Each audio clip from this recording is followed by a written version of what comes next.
full-time mage, I have a traveling panda. Hello again, dear adventurers of the multiverse. Thanks for joining us once more on this epic journey. Remember, this story is pure science fiction from our wild imagination, so don't go trying to summon dragons in your backyard. The rights of this amazing novel belong entirely to its original author, we are only the narrators. Do you want more adventures? Show some love to our YouTube channel with a subscription and a like, and if you want exclusive content, our Patreon is waiting for you with open arms. Chapter 176 Heaven and Earth Fire Tribulation. After entering the northern corner of Zhan, they continued traveling for another 2 hours before Hongyun ordered Dahu to stop and prepare to set up camp nearby. It was getting late, and although the group hadn't walked much, Dahu had been doing most of the walking. Sitting all day was still exhausting. Mo Fan, you go with Dahu to find an edible demon. By the way, I don't eat beef. Xiao Zhao, you go with Monkey to gather some branches. Lingling, come massage my shoulders. Mo Fan, Zhao Manayan, and Zhang Xiaohao exchanged bewildered glances, still confused, while Lingling had already started massaging. Bang! Lingling's small, white fist slammed into Hongyun's shoulder. Hongyun was unharmed, but Lingling's hand was visibly red. Fortunately, Hongyun hadn't activated his entire armor yet. Lingling was only shaken by the recoil. Not long after, Mo Fan and Ahu brought back a war general level blazing fire python, killed by Xiaohu and Mo Fan working together. Python demons differ from snake demons. Snake demons mostly have venomous sacs and their blood contains toxins, while python demons are mostly edible and possess the effect of strengthening a mage's physique. Even in the northern corner of the scorching plains, the blazing fire python is rare. Mo Fan's encounter with one was truly fortunate. A gentle evening breeze blew, and Hongyun's faint ancient god aura deterred the surrounding scoundrels from daring to offend him. The next day, the temperature in the northern corner of the scorching plains jumped to 37 or 38 degrees Celsius from dawn, directly waking the group up. Damn, no wonder so few people set foot in the northern corner of the scorching plains. It's this hot this morning, it'll be even hotter later, Zhao Manayan grumbled as he got up. The group donned snow-white, soft veils, ate some leftovers from the previous night, and then mounted their sand-howling tigers again, heading deeper into the region. Like the Rock Lord, the Flame Princess is a darling of the heavens and earth, a chosen one of fire. Their environment thrives best with a high concentration of fire element. Hongyun knew about the Flame Princess and that a cataclysmic fire calamity would soon erupt, where all things would perish and be reborn. The Flame Princess would be conceived at the start of this calamity. Around noon, Hongyun, unable to bear it any longer, fell asleep, his head resting on Lingling's soft lap. Look, the climate of the scorching plains is quite unique. It looks like fire is burning ahead, Zhang Xiaohao said, pointing ahead in surprise. Fire, Lingling, Mo Fan, Zhao Manayan, and Xin Xiao all looked in the direction Zhang Xiaohao was pointing, and they saw the flames he had described. At first, there was only one cluster of flames, but later they stretched out like a mountain range, magnificent and enormous. That's fire. Old Mu, get up. We're doomed. Mo Fan's pupils dilated, and he immediately cursed, then frantically shook Hongyun's body. Disaster is upon us, brother, what are you yelling about? Believe me or not, I'll beat you up. Hongyun opened his dazed eyes, casually glanced at the flames that seemed to burn the heavens and earth, and said, it's just a celestial fire calamity, what's there to be afraid of? Ahu, you keep going, leave the rest to me. 5 Elements Chronicles, Yin-Yang Millstone. The candle spirit body possesses the 5 Elements Great Escape, which is equivalent to opening the gate of the 5 Elements Great Dao. He only needs to move forward and explore the path, and the treasures of the memories of his predecessors will become his wealth. Hongyun directly converted the power of the 5 elements into the original yin-yang power. The yin-yang power of the two polarities enveloped the sand-howling tiger, naturally including the people on its body. The flames were like mountains and seas. At first, they were on the distant horizon, so they looked like a cluster of firelight like waves. But when they swallowed the horizon and surged towards this place with a vast force, 2 yin-yang fish, one black and one white, swam nimbly around Xiaohu, enveloped in a vast expanse of light. On one side, a golden sun blazed overhead, on the other, a boundless black ocean surged.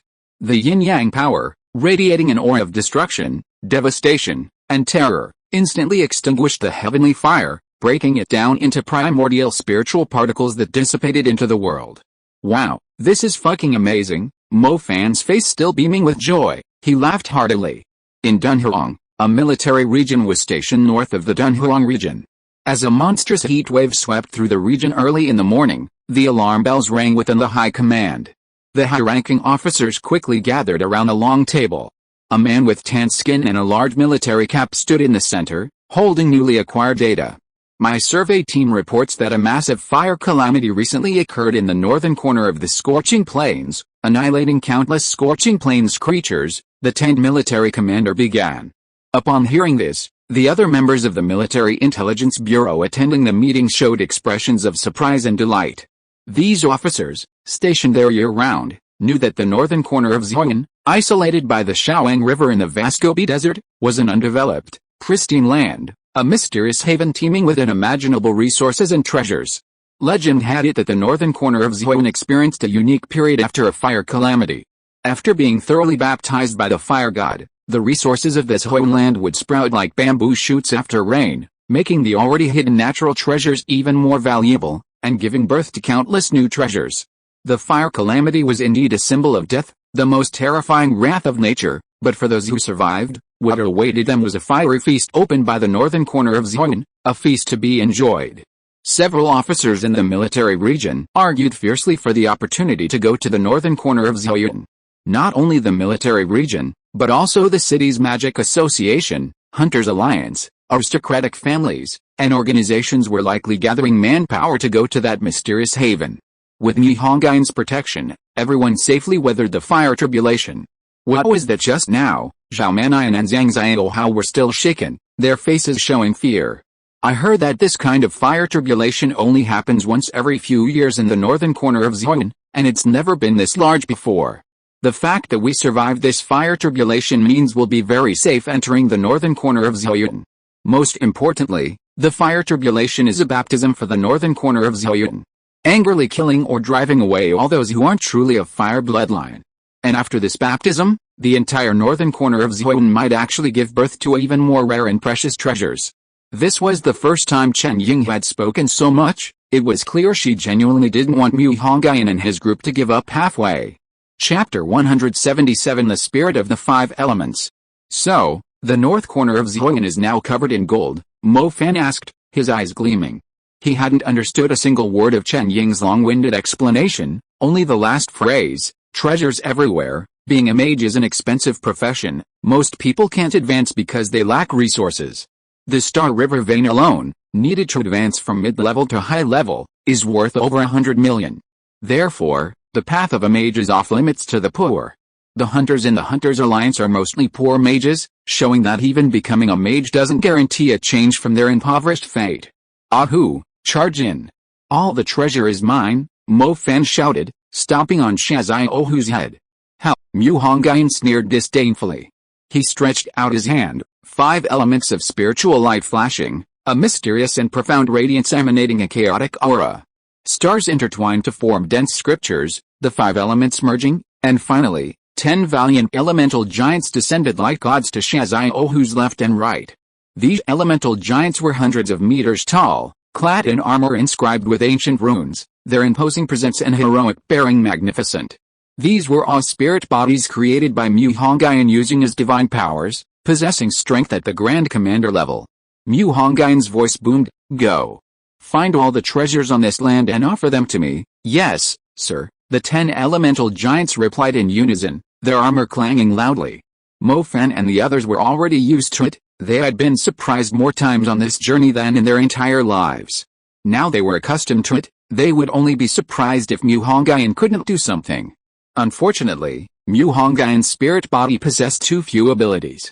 If it were the nascent soul realm main body here, it could directly refine the entire northern corner of the Scorching Plains into a celestial realm. Many special plants, magic stones, spirit seeds, and elemental eyes need to absorb energy and are nurtured by the power of heaven and earth. The fire calamity just now might have been a terrible disaster for the non-fire life forms inhabiting this place, but for these special objects, it was just a timely rain and dew. Resources have always been extremely expensive, and the north corner of the Scorching Plains after its baptism could be described as a land of gold. In Mu Hongyun's perception, a large number of people were already heading towards the Sand River, but crossing the Sand River would not be so simple. Under Mu Hongyun's command, the ancient dragon of the Sand River began to move violently. The White Sands demon soldiers were originally bacteria inhabiting the ancient dragon, and now all the White Sands demon soldiers in the entire Sand River went berserk. Mu Hongyun chuckled coldly, "Why should I let you in and share my spoils, Mo Fan? Are you still looking for Yanji?" Zhao Manion's eyes were like those of a hungry wolf staring at this undeveloped land. The merchant blood of the Zhao family was boiling to the extreme at this moment. "Let's see how lucky we are. If we find one, great. If not, we can still make a killing." Mo Fan's eyes also gleamed. He came to the northern corner of the scorching plains to find resources. Even if he didn't find Yanji, he could still use the resources he found in the scorching plains to buy a decent contracted beast. In the Sand River region, the Magic Association, the Hunters Alliance, the military region, and various other forces had all gathered. The following dialogue often occurred: "Hey, Brother Zhao, why are you setting up camp on the outskirts of the Sand River? The fire calamity has just passed, and the scorched plains are practically overflowing with treasures now. Hell, if you dare, go ahead and cross. I'm going. Damn it, are these White Sands demon soldiers crazy? Nobody provoked them. Hell, go ahead. Why did you stop? Hell, Brother Zhao, I was just worried you'd be lonely, so I came to keep you company." On the Sand River, rows of menacing White Sands demon soldiers stood guard, long swords in hand, patrolling the river. Any creature that dared to step into the Sand River, even a fly, would be hacked to death in minutes. Damn it, have these White Sands demon soldiers lost their fathers or mothers? Why can't they just stay quiet? Why are they causing trouble at a time like this? A high-ranking military officer, chain-smoking, muttered curses. It wasn't just him who had this thought, everyone else looking for treasure felt the same way. The feeling of entering a treasure mountain only to leave empty-handed was utterly infuriating. Many hunters stood on the hilltop, gazing at the golden land opposite, their eyes filled with longing. Their expressions were like a young bride who had already stripped naked, only to have the door suddenly slammed shut, telling her to go sleep in the living room. Wasn't that just plain stupid and disgusting? Now, all the groups were blocked by the Sand River. Everyone looked at each other, realizing that what they couldn't have, no one else could either, and suddenly they felt much better. "Gentlemen, just leaning against this isn't a solution. Let's think of a way to force our way through," said the leader of the Mu Clan's group, stepping forward with the air of a powerful boss. Zhao Yulin, the leader of the Zhao clan, sneered, "Mu Fang, everyone knows what you're up to. You just want others to clear the way so you can sneak over. How?" "Zhao Yulin, shut your stinking mouth. Don't you want to get over there? We have no choice but to unite now. Either you wait here until the White Sands demon soldiers have calmed down, or we unite and charge in," Mu Fang said arrogantly. Under Mu Hongyun's deliberate guidance, Xiaohu carried everyone to the foot of a strange mountain. It was more like a volcano, but unlike most volcanoes that are wider at the bottom and narrower at the top, it resembled a straight volcanic pillar piercing the blue sky. Without flying, it was impossible to climb. "Are you sure this is the mountain? How are we supposed to get up there?" Zhang Xiaohao looked up, only to find that the mountain resembled a sword piercing the clouds, its summit completely invisible. "The interior of this fire pillar mountain is hollow. My mother told me there should be a fissure at the bottom that leads inside. Let's find that fissure first," Chen Ying said. Circling the massive fire pillar mountain, the group indeed found a fissure leading into the interior.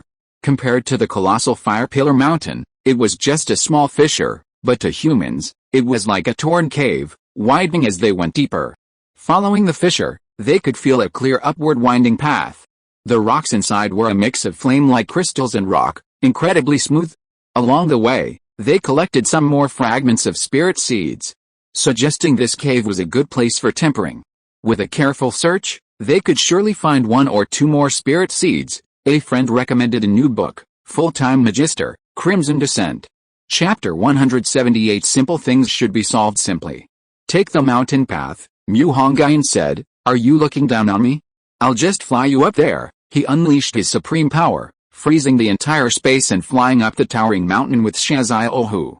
Damn, is this what flying feels like? Zhang Xiaohao felt a solemn wind rushing past his ears, the ground and rocks beneath his feet becoming incredibly small, and the sky instantly shrinking, as if he were about to enter the deep, Azure firmament.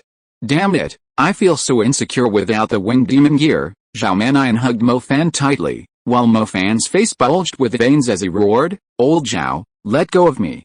I'm going to hug Xingxia." Lingling was held in Mu Hongyun's arms, and even the silly Shazile Hu let out a sharp, explosive cry. The flying Apsaras in Magao caves are just for fun. For a true bodhisattva, you still have to find me, Mu Hongyun. What stage is your strength at now? Lingling clung tightly to Mu Hongyun's body, her face flushed, and asked softly. Mu Hongyun was taken aback, thought for a moment, and said, according to the progress of the Golden Core technique, this body's strength should be at the nascent soul stage. Anyway, no one among humans is my match anymore. What about the human wave tactic? Mu Hongyun pinched Lingling's little cheek and said with a smile, don't worry, I won't disappear for so long like last time. At Mu Hongyun's flying speed, it took a full 2 minutes to reach the mountain top. The sun was high in the sky, and Mu Hongyun released his vast divine sense, discovering that this towering mountain was the center of the northern corner of the scorching plains. This pillar of fire was also the closest place in the scorching plains to the sun. There were almost no living beings to be seen on the mountain top. Some plants that needed the heat of the flames were growing vigorously, covering the land on the flat-topped mountain in large patches. They were fiery red, like a dense carpet of maple leaves, spreading out in abundance. When the red leaves fall, they resemble candle flames, slowly drifting down from mid-air. If a fierce gust of wind sweeps through, the air is adorned with these dancing candle flames, creating an exquisitely beautiful scene. At the mountain summit stands an unimaginably ancient tree, its branches so lush they seem to reach into the depths of the sky. By day, the tree's extraordinary colors are hidden, but at night, this giant tree stands alone beneath a star-studded night sky, its trunk seemingly growing into the celestial curtain. Its dense branches twist and turn in all directions.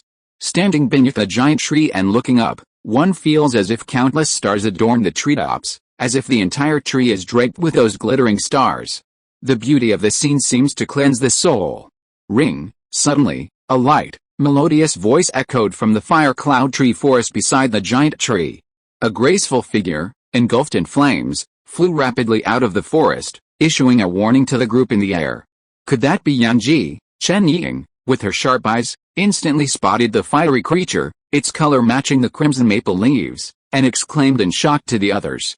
Humanoid, flames, woman, it's exactly as described for Yanji. Xinxia's mouth agape in surprise. Mu Hongyun controlled the group, slowly descending onto the flat-topped mountain. Ring the fiery creature emitted a sound as if enraged, unleashing a terrifying and violent aura. The entire fire cloud tree forest shook violently, flames raged high in the sky, and a divine fire dragon, hundreds of feet long with distinct scales, flew out from the flames, circling behind the fiery creature. However, when it saw Chen Ying in the group, its previously furious aura suddenly subsided, and the divine fire dragon vanished into the air like a maple leaf. Mo Fan, Zhao Mannion, and Zhang Xiaohao were all ready for battle, but suddenly the fire spirit stopped fighting. Mo Fan said, "What's wrong with this flame princess? She keeps switching between fighting." Mu Hongyun glanced at him and said quietly, "You should feel lucky. After all, in my perception, she's a monarch-level being. Even if you unleash your full power, you might not be able to defeat her, monarch." Upon hearing Mu Hongyun's words, Mo Fan, Zhao Mannion, and Zhang Xiaohao were all shocked. "Godfather, we can't count on you anymore. We'll have to rely on you," Mo Fan said shamelessly. "How?" Mu Hongyun used his powerful mental energy to say to the fire spirit, "Don't be nervous. We're not bad people, and we're not using your daughter to blackmail you. You can talk to me. Are you a mind mage?" Upon hearing Mu Hongyun's voice, the fire spirit was first stunned, then revealed a look of wild joy. Although her face was shrouded in flames and others couldn't see it, Mu Hongyun could sense her emotions. "Chen Ying, this is your mother." Mu Hongyun turned his head and said to Chen Ying behind him. Mu Hongyun used to hate those tragic storylines on TV where misunderstandings led to tragedies, so to avoid a mother-daughter conflict, he directly revealed Zhang Feng's identity. "Huh? What?" Chen Ying was stunned, her mouth agape. At that moment, she felt like her CPU had fried. Zhao Mannion also gaped, looking at Chen Ying, then at the flame witch, before finally managing to stammer, "Uncle is still got it, Zhao Mannion." Chen Ying glared at Zhao Mannion. Why was he teasing her father at a time like this? Master Mu, what's going on?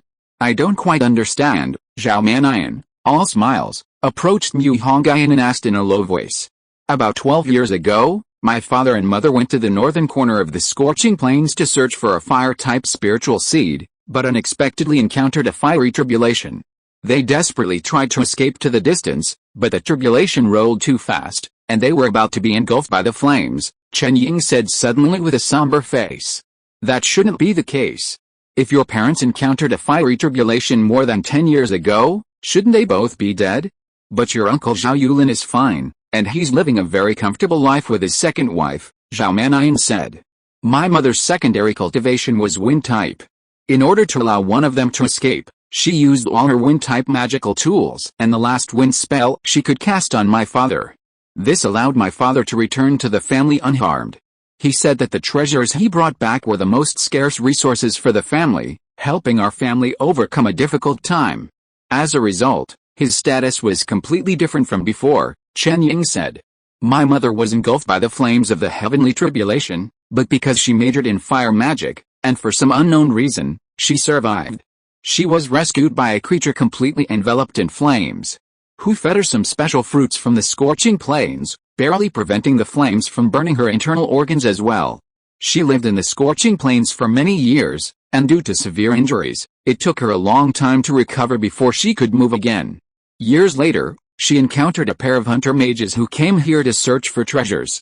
She traded some rare treasures with them, and they agreed to take her back to Dunhuang City. Qinling recounted everything she knew in one go. A friend's book, Full-Time Magister, The Crimson Descent, is currently published on Qdian and will soon be available on Xuanshu. Chapter 179 Zhao Mannian, quickly kill the Mu Clan's troops. In fact, you only got half of what happened back then right. Golden candlelight shone in Mu Hongyun's eyes.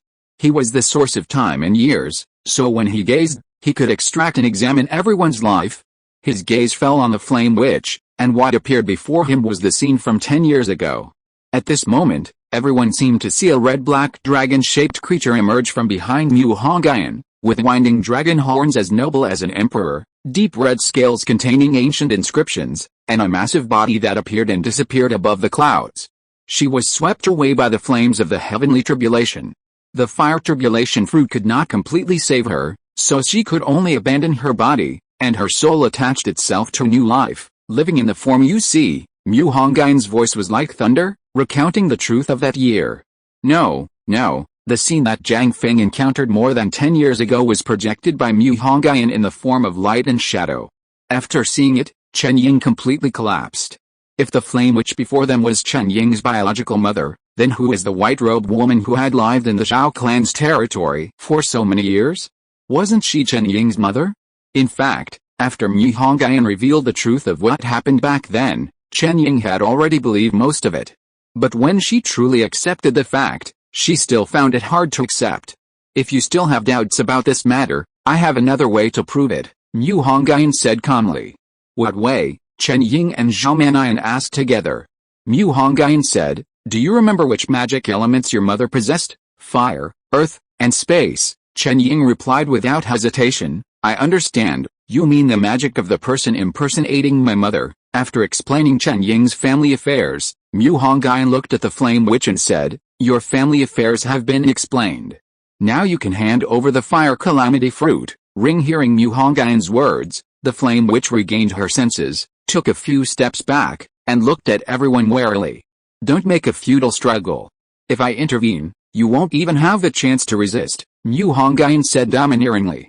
Hearing this, Zhao Mannian and Qinling immediately tense up. They didn't believe their relationship with Mu Hongyun could stop him. Among those present, only Mo Fan and Lingling probably could. Besides, we won't destroy the fire calamity fruit. See that ugly guy? Mu Hongyun pointed at Mo Fan. Mo Fan was furious and impotent. He's a summoning mage, and he doesn't have a contracted beast yet. I believe that Yan Ji will grow better by his side. Every word Mu Hongyun spoke was so natural that it made people believe him without even realizing it.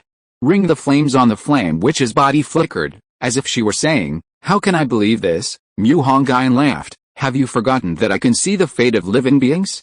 And I have a way to help you control the power of the fire calamity, turning you back into human. The flame witch Zhang Feng was persuaded by Mu Hongyun. Indeed, if Mu Hongyun had used force, the result would have been the same. Mo Fan, the fire calamity fruit is the unhatched flame princess. Now, establish a contract with her and use your magical energy to nourish her, which can increase her potential. Mu Hongyun gestured to Mo Fan. Mo Fan was dazed. He had obtained it too quickly. He felt like he was dreaming. The unpredictable flame princess of the Northwest had suddenly become his. Mo Fan's feelings at this moment were like inheriting the wealth of 8 generations of poor farmers and suddenly winning 100 million in the lottery. I got it so easily. Mo Fan tremblingly accepted the fire calamity fruit, which was regarded as a treasure by the outside world. He even felt like a father. Qinling scrambled onto Mo Fan's shoulder in a few quick movements, gazing at the pale red fire calamity fruit encircled by a ring of fire. He sensed a familiar, ancient aura emanating from it. This is the flame witch was startled upon seeing Qinling, for she also sensed an aura similar to the fire calamity fruit emanating from him. Earth-type Holy Spirit, Rock Lord, Mu Hongyun said, I'll help you control the power of the fire calamity first, then I'll deal with some of the little bugs. Just moments ago, Mu Hongyun had sensed through his divine sense that several teams had forcibly broken through the Sand River, provided he hadn't awakened the Sand River ancient dragon. The Sand River region was filled with a destructive magical aura that dissipated like gunpowder smoke, and the roars of humans and blood stained the entire battlefield. Powerful teams from the Mu Clan, the Zhao Clan, the Magic Association, and the military region charged in. Those mage hunting groups that had cleared the way remained forever in the Sand River. In truth, isn't this the reality of the world? Those in power trod upon the corpses of those below them, advancing step by step. The world only saw the light and heat, while darkness and cold remained hidden. Black and white? Right and wrong? These were all ethereal concepts. The process of primal accumulation was inevitably filled with bloodshed. Mu Feng carefully wiped the bloodstains from his clothes, left by a hunter who had protected him. A cold, sharp light gleamed in his eyes. He didn't even bother with pretense. Now that we've crossed the Sand River, let's part ways. The treasures of the scorching plains are for everyone to discover through their own means, Mu Feng said hypocritically, his cold smile betraying his disdain for everyone. Ha, sorry, the treasures of the scorching plains have nothing to do with your Mu Clan anymore. A wild, unrestrained laugh suddenly echoed from the sky. A crimson light, like a shooting star, crashed down with terrifying pressure, causing the entire earth to tremble. Where did this petty scoundrel come from, daring to spout such arrogant words? Mu Feng raised his hand, and a series of star charts traced gracefully around him, forming a fierce, silent, and destructive ice constellation, adorned with dazzling starlight and permeated with an aura of destruction. Frozen coffin, suppressing spirit. A terrifying aura of ice and snow swept towards the spot where the crimson light had landed, the terrifying ice domain turning this fiery earth and oil white. Arrogant little insect, a firefly dares to compete with the sun and moon, Mu Feng sneered venomously. The icy wind was biting, and the scorching sand on the ground gradually solidified, turning into diamond-like ice peaks. But when the dust settled, the scene inside instantly shocked everyone.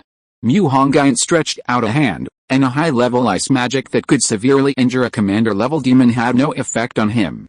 Moreover, behind Mu Hongyun stood several figures. When Zhao Yulin saw the group, his expression changed drastically. He exclaimed, Zhao Mannion, come quick. Danger. Unexpectedly, Zhao Mannion's eyes lit up with surprise as he looked at the Mu family's group. He shouted, Uncle, quickly intercept the Mu family's group. Don't let them escape. Zhao Mannion's desire to curry favor with Mu Hongyun had reached its peak. There may be typos. Chapter 180 Destroying the Mu Clan and Killing the Ghost Woman. Upon hearing Zhao Mannion's words, everyone's faces showed astonishment. Shouldn't you have whispered about intercepting the Mu family's group? Why are you shouting like that? Are you afraid others won't hear? Zhao Yulin's face darkened. Although the Zhao and Mu families were at odds, it wasn't time to completely break ties. Zhao Mannion's words were undoubtedly pushing the Zhao family into a fire pit. Mannion, what nonsense are you spouting? Quickly bring Zhao over here. Seeing his uncle's unmoved attitude, Zhao Mannion stomped his feet in anger. For the first time, he felt the helplessness of having a useless ally. A woman with a gentle demeanor and fiery red hair suddenly stepped forward from the crowd. Bright phoenix flames and eerie, domineering dark flames instantly enveloped her body. Zhang Feng had already managed to control the raging fire turbulation power. Mu Hongyun had inscribed a valve on her body, allowing her to freely control the domineering fire turbulation power. Xiaoying, Manian, don't be afraid, I'll go lend Mr. Mu a hand. The flame witch reigned supreme, her raging flame stretching for thousands of meters, 8 fiery dragons encircling the arrogant Mu Clan's team. Ants, how dare you offend the majesty of the Supreme One? The flame witch unleashed her full power, a pillar of fire reaching the heavens, the rolling heat wave assaulting everyone present, endless fire elements responding fervently to her call. A white-robed figure in the Zhao clan's team saw the flame witch's figure, his eyes revealing malice and fanaticism. It's Yanji. Isn't this the Yanji she's been longing for? Having found Yanji, the fire calamity fruit won't be far off. Sensing the flame witch's imposing aura, Mu Fengji's confident gaze finally shifted slightly. He trembled in horror, stammering, Lord, kneel. The flame surged and dissipated like a raging sea. The flame witch's eyes gleamed with silver light, and her heavy mental power pressed down on Mu Fengji's head like an invisible mountain. The terrifying spatial mental power distorted everything around Mu Fengji, crushing countless tiny rocks into dust. Veins bulged on Mu Fengji's neck, like a struggling trapped beast. Kneel. The flame witch's terrifying sonic waves tormented everyone in the Mu Clan's team, the powerful spatial force slowly intensifying. Crack. Time passed slowly, and the flame witch's eyes narrowed further. Finally, her patience ran out. Mu Fengji's legs suddenly exploded into wisps of blood mist. His eyes widened in horror, and he opened his mouth to scream, but the flame witch gripped his throat with her ethereal claws. It hurts, but you have to endure it. As the flame witch's spatial eye swept across the group, the legs of everyone in the Mu Clan exploded. This was her way of thanking Mu Hongyun. Mu Hongyun hadn't expected the flame witch to be so ruthless. A smile appeared on his face as he said, I never thought there would be anyone in the Mu Clan who would dare to attack me. Don't you recognize me? Even at this moment, Mu Fengji remained defiant. He said, what are you? You don't deserve my recognition. Killing me is an offense against the Mu Clan, and the Mu Clan will avenge me. Ha ha ha, Mu Hongyun chuckled. He could tell that this Mu Fengji was from a branch of the Mu Clan and didn't recognize him. Since you're so loyal to the Mu Clan, then you should go to hell early and find a good position for the Mu Clan. Mu Hongyun raised his foot and gently stepped on Mu Fengji's head. Crack, with a gentle step, Mu Fengji's head exploded like a ripe watermelon, shattering into red and white pieces. You are all guilty as well. Mu Hongyun uttered a single syllable, and the space behind Mu Fengji shattered. The members of the Mu Clan instantly turned into wisps of blood mist and dissipated into the air. The remaining teams were terrified, not by the deaths of the Mu Clan, but by the presence of the Flame Witch, a monarch-level demon. Due to the special nature of the Sand River, the highest-ranking member of their team was a high-level third-tier mage. Encountering a monarch-level demon meant certain death. After dealing with the Mu Clan, Zhao Manian said with a pained expression, foolish, utterly foolish. You're all a bunch of idiots, Zhao Yulin said sternly. Manian, how dare you talk to me like that? Get the hell out of here, you bunch of idiots. The opportunity was right in front of you and you couldn't even seize it, Zhao Manian said obsequiously. It was clear he really wanted to curry favor with Mu Hongyun. Alright, now you can settle your family matters, Mu Hongyun said to the Flame Witch. The Flame Witch nodded, controlling the valve to retract the power of the fire calamity, and transformed back into human form. Zhang Feng glared fiercely at the Zhao family's team. The Magic Association and the Military Region teams watched with interest. Having just wiped out the Mu family, were they now planning to target the Zhao family? Zhao Yulin, open your dog eyes and see who I am, Zhang Feng spoke like a dignified and domineering wife seeing her master visiting a brothel. Zhao Yulin, riding on his tame beast, sized up Zhang Feng's figure. What a stunning woman, yet she looked somewhat familiar. He turned to look at the white-robed figure behind him and suddenly remembered, wasn't the human form of this flame witch exactly what Zhang Feng looked like before her disfigurement? She. Zhao Yulin suddenly pointed at Zhang Feng, trembling as he said, what exactly is going on? Chen Ying stepped forward and said, Father, the woman in front of you is my real mother. As for the one behind you, she's an imposter. Yinger, what are you saying? The man in white robes hadn't expected to be exposed so suddenly and didn't know what to say for a moment. Father, you should know which magic systems my mother practiced, Right. Qinling looked sharply at the man in white robes and said. Your mother primarily practiced fire, secondarily earth, and secondarily space. Even after so many years, Zhao Yulin still remembered his wife's information. Zhang Feng's anger subsided somewhat upon seeing this. Qinling said, then please have the one behind you use magic to prove her identity. The man in white robes fell silent. She didn't understand how Qinling had discovered her identity. Zhao Yulin, all these years, has your heart been focused on getting married and remarrying? Have you ever cared about Yinger? Zhang Feng's anger flared as she thought about someone taking her place and enjoying her affection for over a decade. The entire scorching plain seemed to echo her rage. Don't even think about escaping. Mu Hongyun waved his hand, and the ancient dragon of the sand river immediately began to churn. The terrifying white sand demon soldiers even showed signs of coming ashore, their cold, malevolent eyes fixed on the white-robed woman, as if they wanted to tear her to pieces. Chapter 181 This humble monk is going to the ancient capital. Zhang Feng's eyes shone with silver starlight, and powerful spatial force relentlessly pressed down on the white-robed man. For so many years you've brazenly occupied my identity, you probably never expected me to return. Zhang Feng's tone was filled with anger and domineering arrogance, and she actually crushed the ghost woman into pulp, preventing her from even using magic. What happened next was Zhao Yulin's situation. Suddenly having a wife with monarch-level strength, it was unclear whether he was happy or sad. Mu Hongyun was certain that Zhao Yulin's second wife was definitely sad.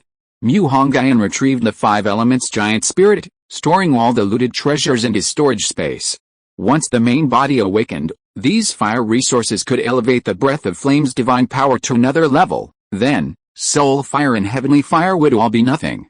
Returning from the northern corner of the scorching plains, Mu Hongyun had reaped endless fire resources, including even the star-language giant tree, which he had dug up.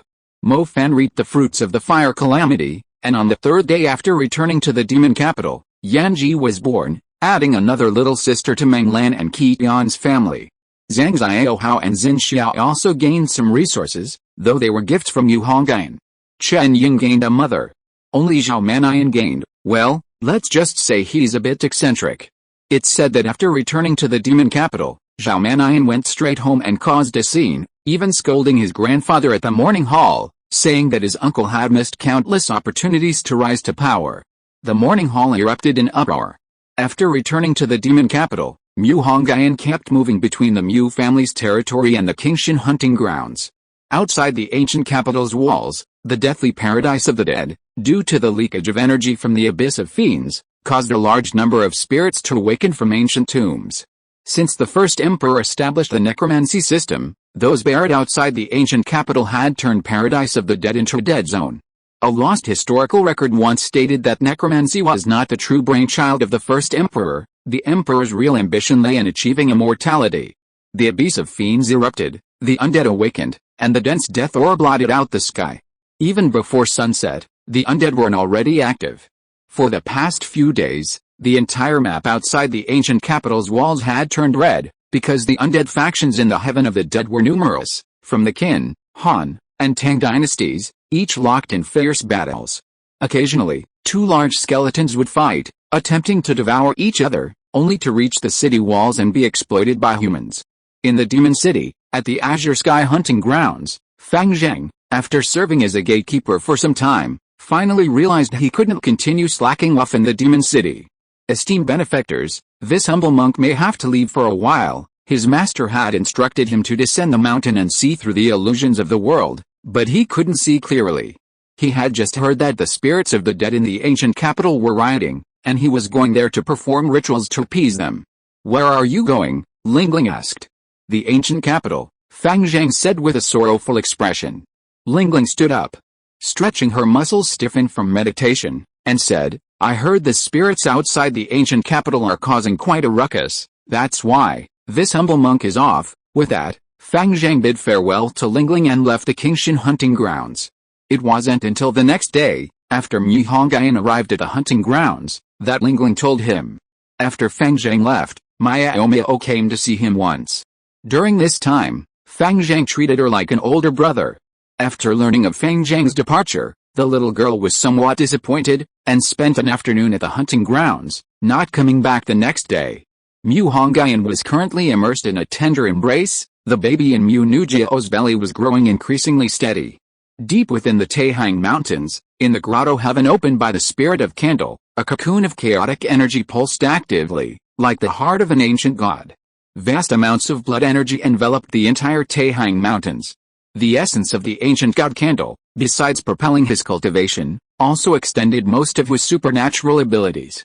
His key refining method, having absorbed the essence of heaven and earth throughout the Taihang Mountains, had broken through the well of spiritual power and reached the spring of spiritual origin realm. Mu Hongyun's Danshan had completely transformed into a vast ocean of spiritual energy, beneath which lay the spring of spiritual origin. This spiritual energy connected to the outside world through the body's 108,000 acupoints, clearing countless meridians. Once the spring of spiritual origin was perfected, Mu Hongyun's physical body could be called an innate Dao body. His earthly fiend supernatural abilities had also greatly improved. The rock leap supernatural ability, which had been dormant for a long time, entered its second realm, cloud ladder. At this level, the leaping rock ability allows one to tread on empty air, generating power from nothing, and even escape from the turbulent currents of time and space. The previously neglected invisibility ability has entered its second level, aura. At this level, invisibility is as if one has vanished from the world. The aura disappears, seemingly transcending space, much like Tsukuyomi's ethereal transformation. The first level of the mountain carrying ability is complete, as is the completion of the dragon and tiger true scripture. The derived physical ability is subduing dragons and tigers. One of the 36 heavenly divine arts. Subduing dragons and tigers is a supreme divine ability. Dragons and tigers are both renowned for their extreme power, and subduing dragons and tigers is a divine ability capable of shaking the world, its foundation being the great Dao of power, the foremost of all paths. The second level of mountain carrying, golden branches and jade leaves. The laws of the great Dao have entered Mu Hongyun's blood and bones. Runes are the foundation of power, and the integration of runes into the blood and bones signifies the integration of the great Dao into the blood and bones.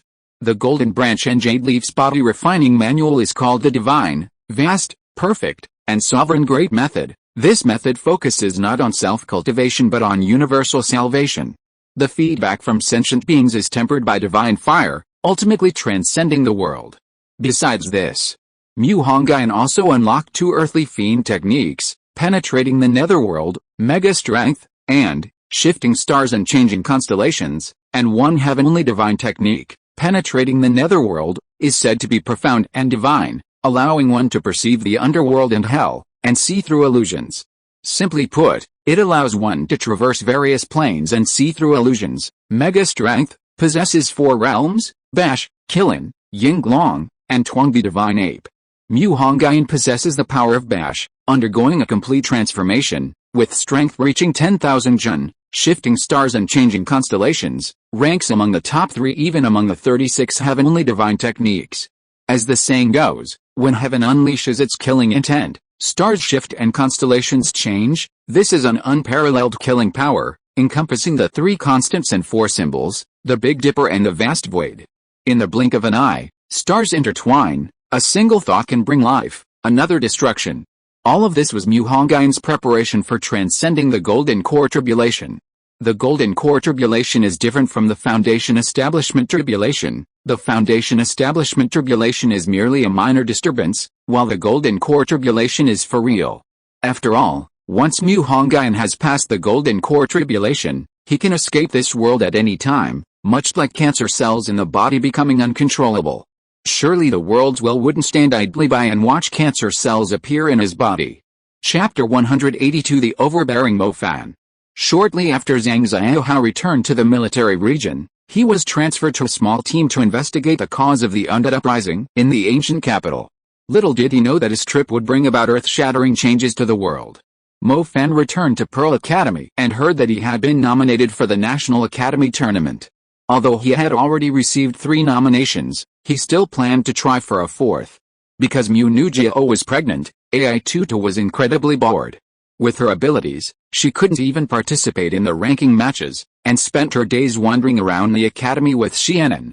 Hearing that Mo Fan was going to participate in the ranking matches, she was more excited than if she were playing herself. Mo Fan thought it would be a long time before it was his turn, but no sooner had he entered the 3-step tower than it was her turn. AI Tutu originally wanted to explain things to Mo Fan's teammates, but due to a series of unforeseen circumstances, she ended up playing in place of Magic in the match. AI Tutu wasn't particularly skilled in combat, and after the Qinling team lost several matches, her teammates' morale collapsed. Are you sick? Didn't you think that using Radiant Light would also blind me? Did you fucking climb into the top 20 of the rankings by sleeping with someone else? Stupid as a pig, don't let me see you again. Zhan pointed at AI Tutu and launched into a tirade of curses, so angry he didn't care about anything else. Zhan, one of his teammates and acting as captain, was also cursing AI Tutu. It was true, AI Tutu had ruined his ranking match. Unfortunately, he was unlucky, choosing to curse at Mo Fan and AI Jiangtu when they were around, and using such vile language. Mo Fan couldn't stand that anymore and stood up to help AI Tutu get revenge, but when he turned around, he saw Xianin recording with her phone. Mo Fan said, AI Tutu is being cursed at and you're still recording. Xianin waved her hand and said, what do you know? I'm just recording it and sending it to my brother. Mo Fan couldn't imagine what Mu Hongyun would think if he knew about this. Mo Fan exclaimed in surprise, saying to Xianin, big sister, don't do this. If old Mu finds out about this, someone's going to die. Xianin sneered coldly, die? Serves him right. Only I can curse AI Tutu, does he even deserve it? Forget it, just control yourself. I'm going to beat that guy up first.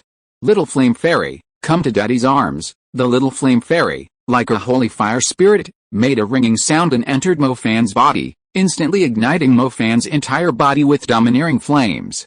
Whoosh, Mo Fan's body crashed wildly and domineeringly into the arena, kicking Zhan away with one kick.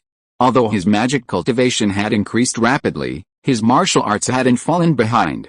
During his demon transformation, all his magic systems regressed by one stage, only his martial arts cultivation advanced further, from a 2nd realm novice to a 3rd realm novice. Mo Fan's sudden appearance caused an uproar throughout the arena. When AI Tutu saw Mo Fan suddenly appear, she felt as if she had been electrocuted. Recalling Zhan's cursing just now, and thinking about her own act of impersonation, being caught by Mo Fan like this made her even more ashamed, afraid that Mo Fan would curse her in the same way. Zhan was just someone chosen by his family. If he was determined, she could ignore him. But Mo Fan was her friend and roommate, and she was even more terrified that he would curse her like that. After all, her foolishness had already caused him to suffer 2 crushing defeats in important nomination competitions. I'm sorry. I really didn't mean to. AI Tutu, like a suffering little stray cat, had lost all her wildness, apologizing to Mo Fan with red, tearful eyes. She wouldn't apologize to Zhan, because she could completely disregard someone like him, but she couldn't ignore Mo Fan. Mo Fan was her friend. Alright, although you were indeed a bit foolish this time, who told me to be a nominated contestant? These 2 competitions might be very important to others, but I don't care. Mo Fan's voice reassured AI Tutu somewhat. Mo Fan continued, leave the rest to me. Are you Zhan? Mo Fan's feet left the ground, hovering in midair. Having spent so much time with Mu Hongyun, he had absorbed most of Mu Hongyun's boastful manner. Flames transformed into his robes, he resembled an emperor on a private visit, bowing his head in disdain for a traitor. So what if I am? You want to avenge that woman? Zhan, as a direct descendant of the Gu family, naturally couldn't tolerate Mo Fan's contemptuous gaze. Nothing much, just telling you. Even if you crawl from my face to her right now and make her slap you 3 times as an apology, I still won't forgive your dog-like swearing. And, on my behalf, I curse your entire family. With a wave of his hand, Mo Fan conjured a giant, flaming axe over 10 meters long. During his time following Mu Hongyun in his battles across the land, he had learned a phrase from him, strength can overcome any technique. Zhan's face turned green upon hearing this. His anger hadn't subsided, he pointed at Mo Fan and cursed, what the hell are you? Before I decide to cripple you, you'd better get as far away as possible. Fine, then let me see how you cripple me. A ferocious, raging flaming axe, carrying a massive wave of fire, cleaved towards Zhan. Zhan dodged in a panic, leaving a large, fiery crater in his wake. Had Zhan not activated his attack to avoid it, he would likely be dead by now. Zhan stared at Mo Fan with lingering fear. Was this guy insane? Daring to kill someone openly in the academy? The referee, initially caught off guard, immediately stepped forward to stop Mo Fan. A raging wave of fire formed a fiery domain, instantly separating them. You can't win the match, so you blame a woman. I'll give you a chance. Do your best to defeat me, Mo Fan retorted. If you lose, I'll cripple your magic. The three referees were all young, outwardly appearing helpless at the students' bickering, but inwardly they were already looking forward to it. Damn, refereeing a competition like this is so exciting. And these later male students, so manly, so arrogant. Of course, rules still had to be followed. One of the referees said, "This is your private matter. You can decide it this way, but your side's performance won't count towards your score. The opposing side will be scored normally. If you agree, we don't care. I heard you have quite a reputation in the Thunder Academy. Let me see your proud thunder magic." Mo Fan revealed a devilish smile. If you are listening to this novel on a channel other than Fanfic World, it means it was downloaded and re-uploaded without effort. We warmly invite you to visit our channel, Fanfic World. There you will find the original version of this story and many other novels of various genres. We look forward to seeing you dive into a world of incredible novels. Chapter 183 Golden Core Tribulation. Hello, I just arrived, but I saw that girl crying. Could you tell me what happened? Xianan was watching the match when a polite but somewhat deep voice came from behind her. At first, Xianan thought it was a pickup artist. Such things happened quite often. But when she turned around and saw that the man's eyes showed no such intention, she spoke up. Xianan knew very well what kind of man would try to pick up a girl. The man speaking to her now had a strange look in his eyes, a kind of determination and aloofness completely different from men or age. I see, thank you. After hearing Xianan's general description, the man didn't say another word. When he was silent and focused, Xianan didn't even notice his presence. He was like a dark statue. Xianan ignored the strange man and continued to focus on the match. On the field, Mo Fan raised his hand, and flames transformed into boundless waves, like a crimson beast pouncing on Gujian. The lightning controlled by Gujian was as worthless as a fork served with a kick in front of Mo Fan. You're trash, you're trash. Even if I give you 2 extra points, you still can't defeat me, Mo Fan said arrogantly. Why don't you call a few of your friends to come at me? Mo Fan spread his hands arrogantly. After his high-difficulty battle with Mu Hongyun, Mo Fan no longer considered these mages still living in their ivory towers as opponents. Time slowly passed. One day, thick dark clouds suddenly gathered above the Taihang Mountains. A vast thunder dragon surged in the sea of clouds, its lifelike scales carrying an ancient and solemn aura. Within the mountains, all living beings were silent. Several rulers of the mountains and forests stared in terror at what was above. The majestic power of the heavens filled the sky, like a guillotine slicing across the heads of all living beings. The cocoon of light, which vibrated like the heartbeat of an ancient god, suddenly stopped vibrating. Then, an arm radiating divine light suddenly emerged from the cocoon, and then, snap, the cocoon shattered, and a tall, muscular humanoid figure appeared in the cave. No one can stop me from going home to see my son. Dark clouds filled the sky like a vast army, pressing in, while the black wind, like the claws of a night beast, whipped up streaks of blood in the mountains and forests. Vast, thunderous dragons loomed in and out of existence, like celestial beings created by the heavenly Dao to disrupt Mu Hongyun's tribulation. Suddenly, a beam of light shot from the depths of the mountains into the sky, a terrifying fist instantly piercing a hole in the clouds. However, this hole was nothing to the tribulation clouds, quickly filing in the gaps.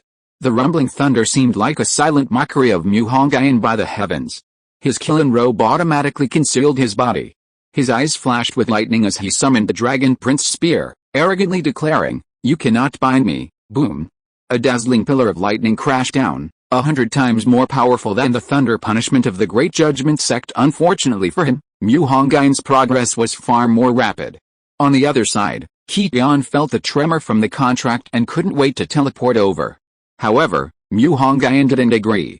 The destructive power of this tribulation was too immense, even a single bolt of lightning could kill Qi. It wasn't suitable for tempering his body against lightning. It wasn't suitable for Qi, but it was perfect for Mu Hongyun. Although this was Mu Hongyun's first time activating subduing dragons and tigers, this heavenly gang mystic technique was like breathing to him. He knew how to use it without needing to understand it. A vast divine sound erupted from the sky again, But this time no lightning came. Instead, a black light containing mysterious power spread outwards, extremely eerie. Interesting. For me, you actually created a separate realm. What, are you afraid I'll destroy your world? The black light that had just spread out actually created a brand new realm, pulling Mu Hongyun into the subspace. Here, their power could be unleashed at full strength. However, the tribulation wasn't over. With a series of powerful silver arrows of light, 3 colossal beings formed from lightning appeared in the realm, surrounding Mu Hongyun. Mu Hongyun released his divine sense and sensed that each being exuded the strength of a low-level emperor. This meant that the Heavenly Dao had simultaneously replicated 3 low-level emperors to deal with Mu Hongyun. The Heavenly Dao is ruthless. Of the 50 that evolved, 49 escaped, leaving only a sliver of hope. Come on, let's fight, Mu Hongyun roared, charging towards one of the emperor-level beings. His body radiated intense divine light, and sword energy shone brightly. He moved forward, enveloped in divine light, and shattered the emperor-level being's head with a single punch. Mu Hongyun was surprised. While he could now rival a mid-level emperor, he wasn't yet at the level to kill a low-level emperor with a single punch. But Mu Hongyun quickly understood. The emperor-level being with its shattered head erupted with a dazzling purple divine light from its chest. It was a creation of the heavenly tribulation. Its head was unimportant to it.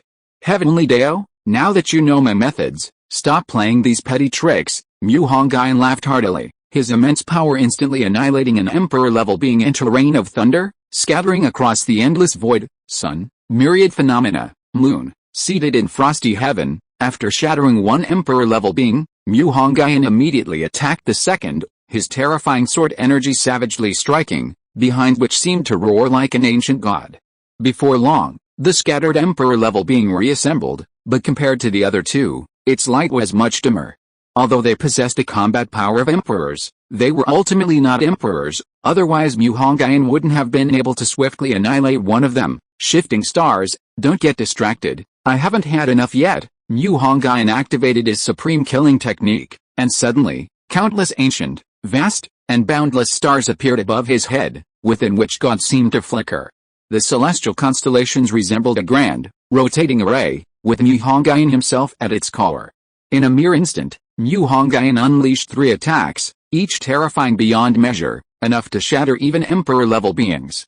At this moment, even the Archangel Michael of the Holy City had to admit that Mu Hongyun was now the strongest human in combat.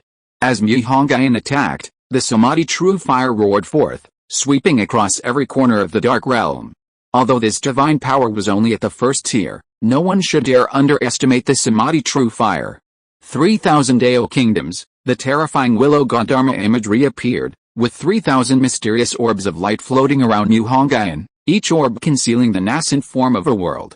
Come, Heavenly Dao, let me witness your limits. Mu Hongyun charged forward again, instantly shattering one emperor-level being, while the attacks from the other 2 emperor-level beings caused him to grunt involuntarily. Chapter 184 The Primal Seed grows and the Supreme Bone blooms in brilliance. Boundless destructive power lashed at Mu Hongyun's body, cracking his once radiant form. Only the illusory and hazy image of the Willow God, using terrifying methods, absorbed external laws, transforming them into life force to repair Mu Hongyun's body. Die! Die! Die! Roared the 3 emperor-like beings, their cries like demonic whispers from ancient times, relentlessly assaulting Mu Hongyun's soul. Fortunately, they were fighting within a realm created by the Heavenly Dao, otherwise, the entire Taihang Mountains would have been razed to the ground. The Taihang Mountains, the Kunlun Mountains, the Chenglu Mountains, the Heavenly Gate. 10,000 miles of snow-capped mountains sat atop the clouds, gazing at the rising and falling stars. Against a backdrop of snow-covered mountains, a fox, like a silver moon spirit, lay on a blue stone atop a cliff. Its 9 dragon-like tails soared into the clouds, seemingly trying to entwine the cold, round moon. The fox's right eye emitted a 9-colored radiance. In an instant, its right eye erupted with brilliant divine light, causing the entire Kunlun Mountains to shake violently. The vast sea of clouds suddenly coalesced, forming a ferocious tiger's head.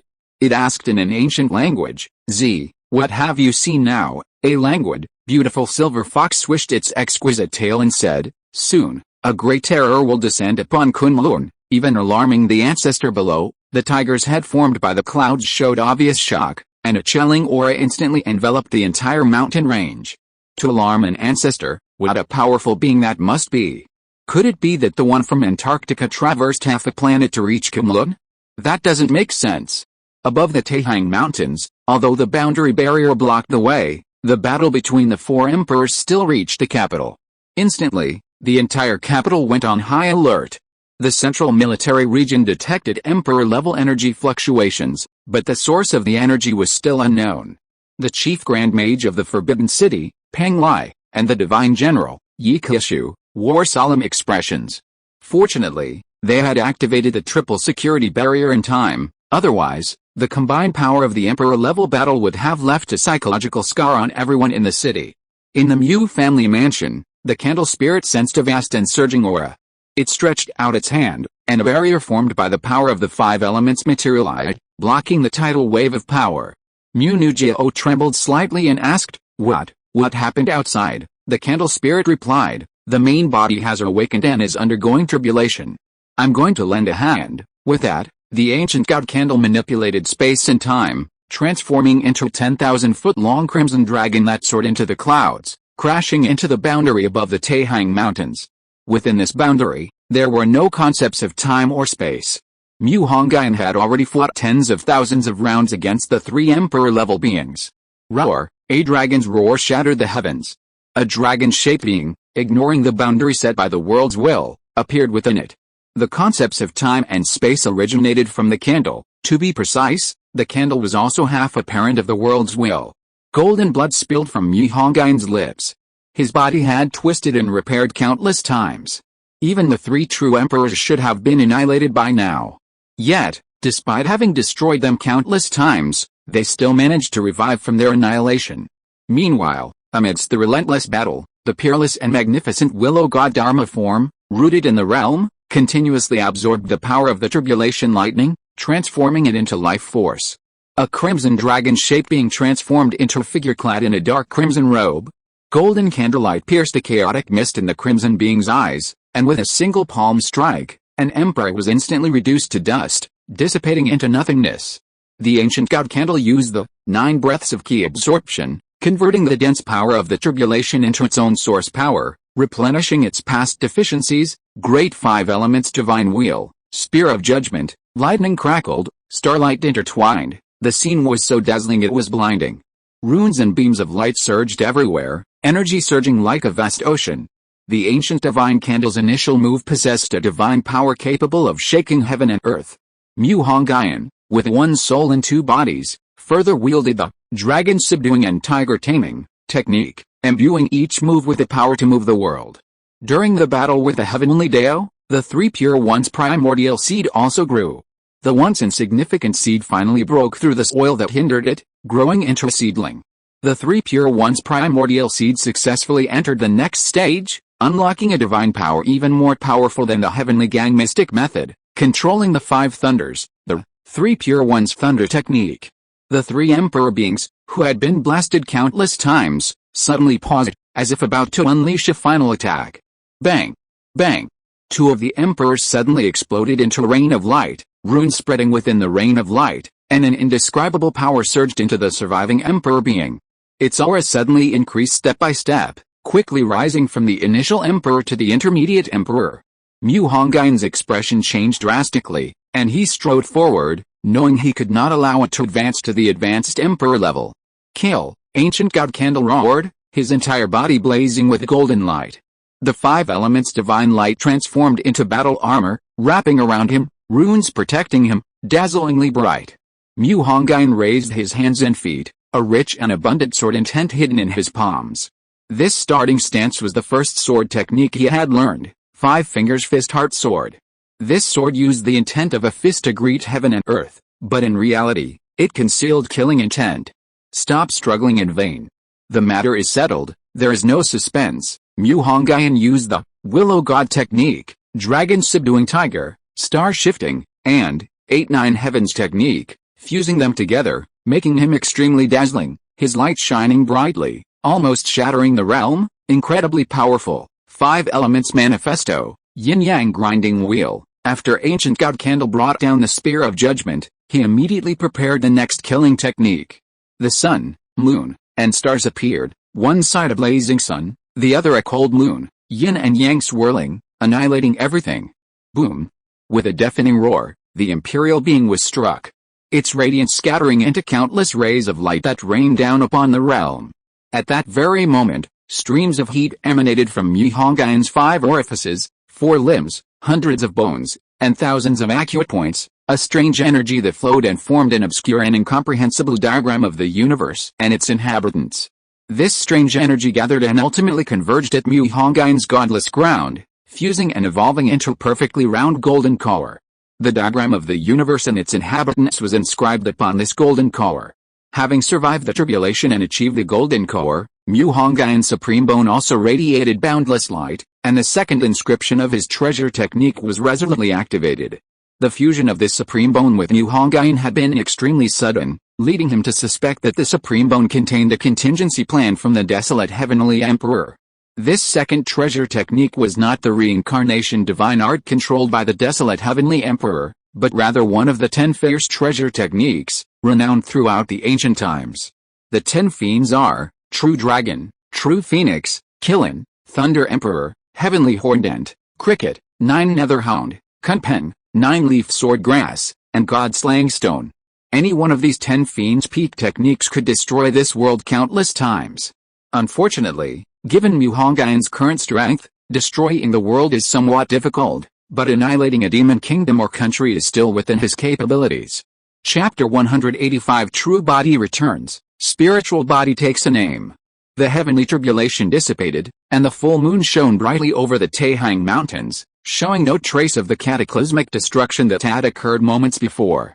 Mu Hongyun dispersed his divine radiance, and a Qinling robe appeared around him. He felt the surging power within him. In less than 3 years, he had become invincible. The spirit of the candle transformed into human form and landed before Mu Hongyun. With a thought, Mu Hongyun disarmed the evil angel Lucifer and then equipped the spirit of the candle with his own. Now that I have awakened, you may not use my appearance or name.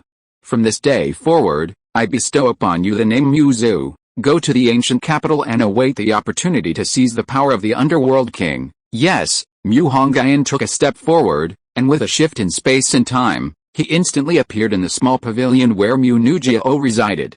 Wife, I'm back. Mu Hongyun's face beamed with excitement as he rushed into Mu Jiao's warm bedchamber. Jiao, let me hear our son's voice. Mu Jiao saw a pair of thieving hands slip into the bed from outside, and her face instantly turned red.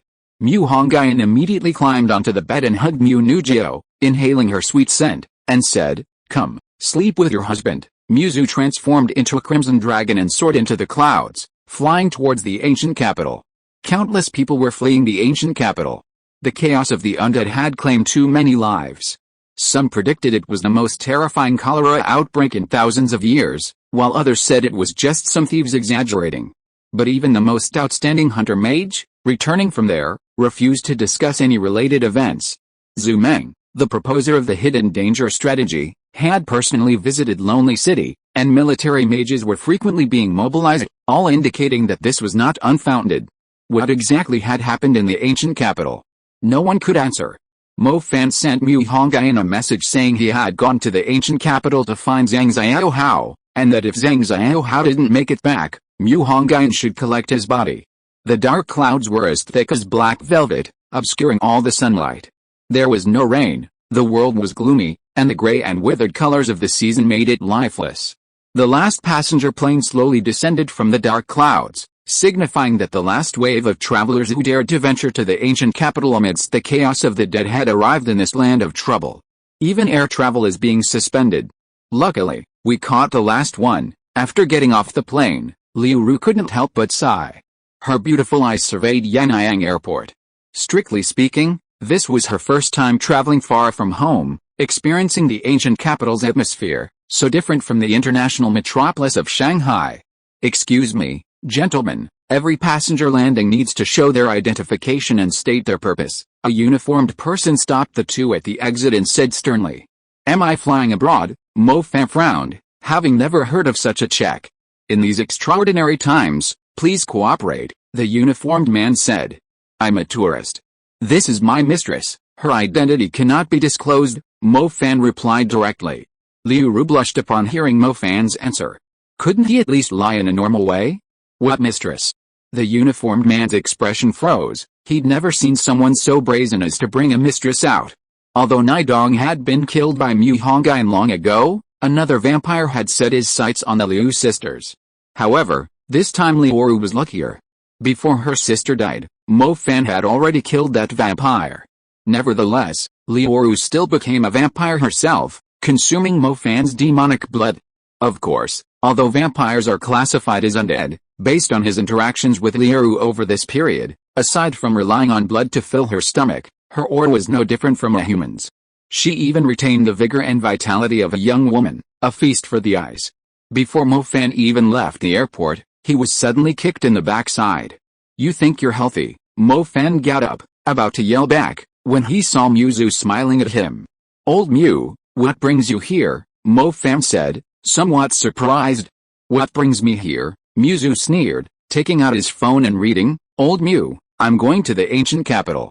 Zio, how die there? I don't believe it. Although it's dangerous there, I still have to find Monkey. If I die in the ancient capital, I'm leaving Xinxia and my dad in your care. Who are you trying to fool with this death act? Didn't you just say so and I would have come with you? Muzu glared at Mo Fan. Hey, Mo Fan awkwardly scratched his head and chuckled twice. And, now that I've returned, this body is now named Muzu. Muzu straightened his black robes and said, come on, I'll take you to find the monkey. During the day, the dead slumber in their tombs. While they aren't afraid of sunlight, they don't like it either. There's still some distance between Yan'an and the ancient capital, and Mo Fan and Liu Ru were too lazy to take a car. They summoned their hell-bear wolves and sped along the edge of the highway through the open fields to the ancient capital. It was clear that the ancient capital was under strict security, even the outer city walls had been erected. The ancient capital of Xi'an has ancient city walls, and the area within those walls is considered the city center. Outside the walls are other areas like the Wild Goose Pagoda and the Forest of Steelies. The inner city walls are mostly used for sightseeing. Now, an even larger outer city wall has been built outside the inner city walls. This outer city wall is about 5 times wider in diameter than the inner city wall, and people originally scattered across different districts, including the suburbs, have all been required to relocate within this outer city wall. This is the first time I've seen such a massive security perimeter. Liu Ru looked up at the outer wall, which stretched like a mountain ridge. I wonder how many earth mages built it. It's truly magnificent, but it also indicates that the situation here is very serious. It's probably not a safe place outside these walls, Mo Fan said. Muzu curled his lip, glancing at it. It was just so. The outer wall was a massive project. From Muzu's perspective, it seemed to stretch into 2 sections reaching the sky, with no end in sight. He remembered that the inner city wall of the ancient capital was only about 14 kilometers in circumference. This outer wall, encompassing most of the city, must have stretched for countless kilometers, completely protecting the entire city of Xi'an. People from the Magic Association were guarding the city gates. Military mages were responsible for checking people. During the day, the movement of living people wasn't strictly controlled. However, as evening approached, the military restricted leaving the city, as everyone knew that anyone stepping outside the protected outer walls would become food for the undead. Passing through the heavily guarded outer walls, the situation inside was much better, no different from other cities. However, due to the concentration of people from different suburbs in these few districts, the streets were exceptionally bustling and lively. A newly constructed, massive city wall, like the long body of a giant dragon, protected the city within. The citizens had no need to worry about the bloodshed outside, or rather, they were already used to it, and continued with their lives as usual. Chapter 186 Taboo Knowledge of Ancient Times. The three didn't linger in other districts, heading directly to the Bell Tower Magic Association. The Bell Tower Magic Association and the Drum Tower Hunter Alliance were arguably the very heart of Xi'an, standing tall within the inner city walls. Mo Fan had originally intended to first visit the military region to which Zhang Xiaohao belonged to gather information, but felt it unnecessary, and instead directly inquired with the person who had sent him the news of his death. The person told Mo Fan that Zhang Xiaohao had disappeared while on a rescue mission, his remains hadn't been found, and no further rescue efforts had been dispatched. However, It was certain that he had disappeared between Yangyang village and Hua village in the dangerous settlement. In such a time of rampant undead, only the people of the dangerous settlement dared to live within the outer city walls. Their villages remained unscathed, but unfortunately, due to the lack of modern technology, information transmission was notoriously slow. Even sending a letter took a long time. The news of the entire army's annihilation was delivered by one of their villagers, and the military had been unable to verify it. Mo Fan talked with Fei Jiao, Zhang Xiaohao's instructor, for a long time. Fei Jiao tried his best to tell Mo Fan what he knew. It was clear that Fei Jiao also cared about Zhang Xiaohao's life or death, but he had a more important mission and could not find out the truth. After the three of them left the military region, Mo Fan was a little down. Monkey was his best friend, and he would do anything to bring Zhang Xiaohao back. Muzu patted Mo Fan on the shoulder and said, "Trust me, Xiaohao is definitely not dead. He's waiting for you to save him." Mo Fan quickly composed himself and forced a smile, saying, "Don't worry, I'm not that easy to defeat." In the Drum Tower Hunter Alliance, the hall was in chaos. Obviously, the sudden uprising of the undead had caused these hunters who made a living by hunting demons to suffer a great loss. The bounty screen was filled with missions, most of which were rescue missions, because the undead uprising had trapped most of the hunters outside. They're mostly rescue teams. Looks like many people are still in danger. Liuru stamped her foot and bit her lip. What rescue? They're all corpse collecting teams, a hoarse voice barged in. Liuru turned around and saw a short, adventure-dressed hunter mage standing beside her. She had to bend down to see his face. Seeing the beautiful woman looking at him, the short man boasted, "Those who post commissions just don't want their loved ones to become part of those filthy things outside, so our ancient capital hunter alliance is almost turning into corpse-collecting alliance. Holy crap!" "A hobbit," Muzu exclaimed. The short man's face instantly darkened. "Don't you have any manners? Don't you know that good things come in small packages?" Muzu looked the short man up and down, then gave him a friendly smile. Unexpectedly, the short man saw Muzu's smile and instantly became furious. Mo Fan stood in front of the short man, blocking his view, and asked, "Hey, what's this corpse-collecting alliance you mentioned earlier?" The short man curled his lip and said, "Those who are stranded outside will die if they stay overnight. Sending people to rescue them is just a euphemism. They're really just collecting corpses to prevent the remains from becoming spirits. So, don't count on rescuing anyone. It's already a great achievement if you manage to find one or two pieces of your friend's remains and make sure they come back alive." "How could this be?" Liuru was clearly surprised. "It's always been like this here. Now that the undead are rampaging outside, it's even more obvious." The short man stroked his beard, somewhat smugly. "Since you're talking to us, it means you have a way." Mo Fan looked at the short man and said, "Little brother, you're quite clever." The short man laughed again, his two upturned mustaches making him look particularly proud. "I know there are plenty of smart people these days, and not many will believe someone like me who jumps out and makes grand pronouncements. You two can wander around here a bit more. If anyone's willing to go with you, go ahead, but don't blame me for not warning you. Even if you offer them money, they might not go." The short man laughed dryly and walked away with his hands behind his back. Mo Fan and Liuru initially didn't believe him. This short man looked like a dwarf from a Western fantasy story, with the face of a cunning businessman. They couldn't be sure he was lying to them. The two walked around for a while, and whether it was demonstrating their strength with magic, showing off their status as high-level hunters, or even offering to hire someone, as soon as they heard they were going to Yangyang village, everyone's face changed, and no amount of money could persuade them to go. Later, the three of them learned that the Fiend Abyss had appeared near Yangyang village. Although they didn't know what the Fiend Abyss was, it was clear that all hunters were wary of it. Helpless, the two could only go back to the short man. The short man had already expected them to return. He was sitting with his legs crossed, smoking a cigar, and squinting at the plump Liuru. "How's it going?" the short man asked deliberately. "Just as you said," Mo Fan replied with a wry smile. "Then let's talk about the price," the short man said bluntly. "My friend is more important. Name your price." "I don't care about this little bit of money," Mo Fan said without further ado. He was prepared for the fact that someone was willing to lead the way and act as a guide. The short man held up one finger. 1 million, deal, Mo Fan readily agreed. "Do you think I'm a beggar?" 10 million, the short man suddenly sat up. Mo Fan was stunned for a moment, then shouted, 10 million? You're robbing me. Old Mu, extract his soul. You can still lead the way with his soul. Liu Ru, standing to the side, was speechless. She wondered which guy had said just a few seconds ago that friends were more important and he didn't care about the small amount of money. Muzu rubbed his temples and said, I can't extract a soul, I can extract the main body, but I don't know how. Mo Fan was just saying that he wouldn't actually let Muzu extract a soul in public. Soul extraction? You're a necromancer. The short man looked at Muzu with a sudden look of surprise upon hearing Mo Fan's words. Originally, Muzu didn't have necromancer powers, but after the main god transcended his tribulation, he equipped Muzu with Lucifer's divine soul and spiritual armor, thus indirectly granting Muzu blessings and necromancer powers. You could say that. Muzu stretched out his hand, and a magical nebula imbued with necromancer aura appeared in his palm.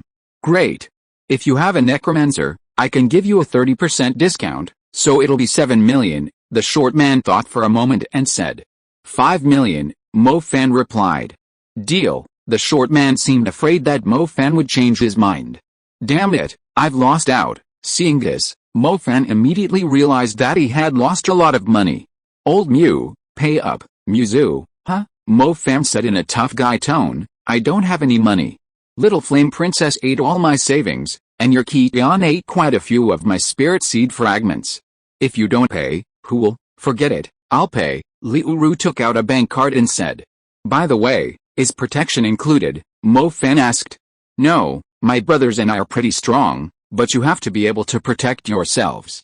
We can guarantee that you won't be surrounded by undead at night, but we can't guarantee that wandering undead will attack you, the short man said. We have no problem protecting ourselves, Liu Ru said. Muzu thought that this was perfect. If he wasn't worried about attracting all the undead in the undead paradise, he would have wanted to solo it. I have another condition. I'm not just taking one order from you, so there will be other people in the team, the short man said. Damn it, you're setting conditions now, bastard. Mo Fan rolled up his sleeves. He had been putting up with this guy for a long time. He had the face of a shrewd businessman. This is outrageous. I've never seen anything like it. 5 million for a tour guide? Mo Fan felt like the biggest scoundrel in the world, buddy. We have a master hunter as our guarantor, and will risk our lives for you. This price is even with the option to take on other jobs. You can also charter a car, 20 million, the short man said. Go away, go take your customers, Mo Fan said, already fed up with the shady businessmen. Muzu said, let's go try Qin Shi Huang's imperial banquet. Liu Ru asked in confusion, what Qin Shi Huang's imperial banquet? Paomo, my Paomo. Muzu mimicked the accent of someone from the ancient capital. Mo Fan had verified the short man's identity before his second encounter. He was a high-level hunter with no criminal record. The master hunter who vouched for the short man's team was also trustworthy. A commission requires a signature and seal. In a mid to high-level hunter's hall like this, the probability of a scam is very small. For hunters accepting bounties, reputation is paramount, otherwise, they're ruining their livelihood. Mo Fan understood this. The 5 million commission was paid to the Hunters Alliance first, and only to the hunter after both parties confirmed the bounty was completed. The hunters didn't care about reviews or anything like that, they valued completion rates. They found an apartment hotel to stay in. The undead scourge had caused a significant drop in tourism in the ancient capital, making large hotels incredibly cheap. The next day, arriving at the south gate, the three of them searched the crowd for a long time without finding the dwarf.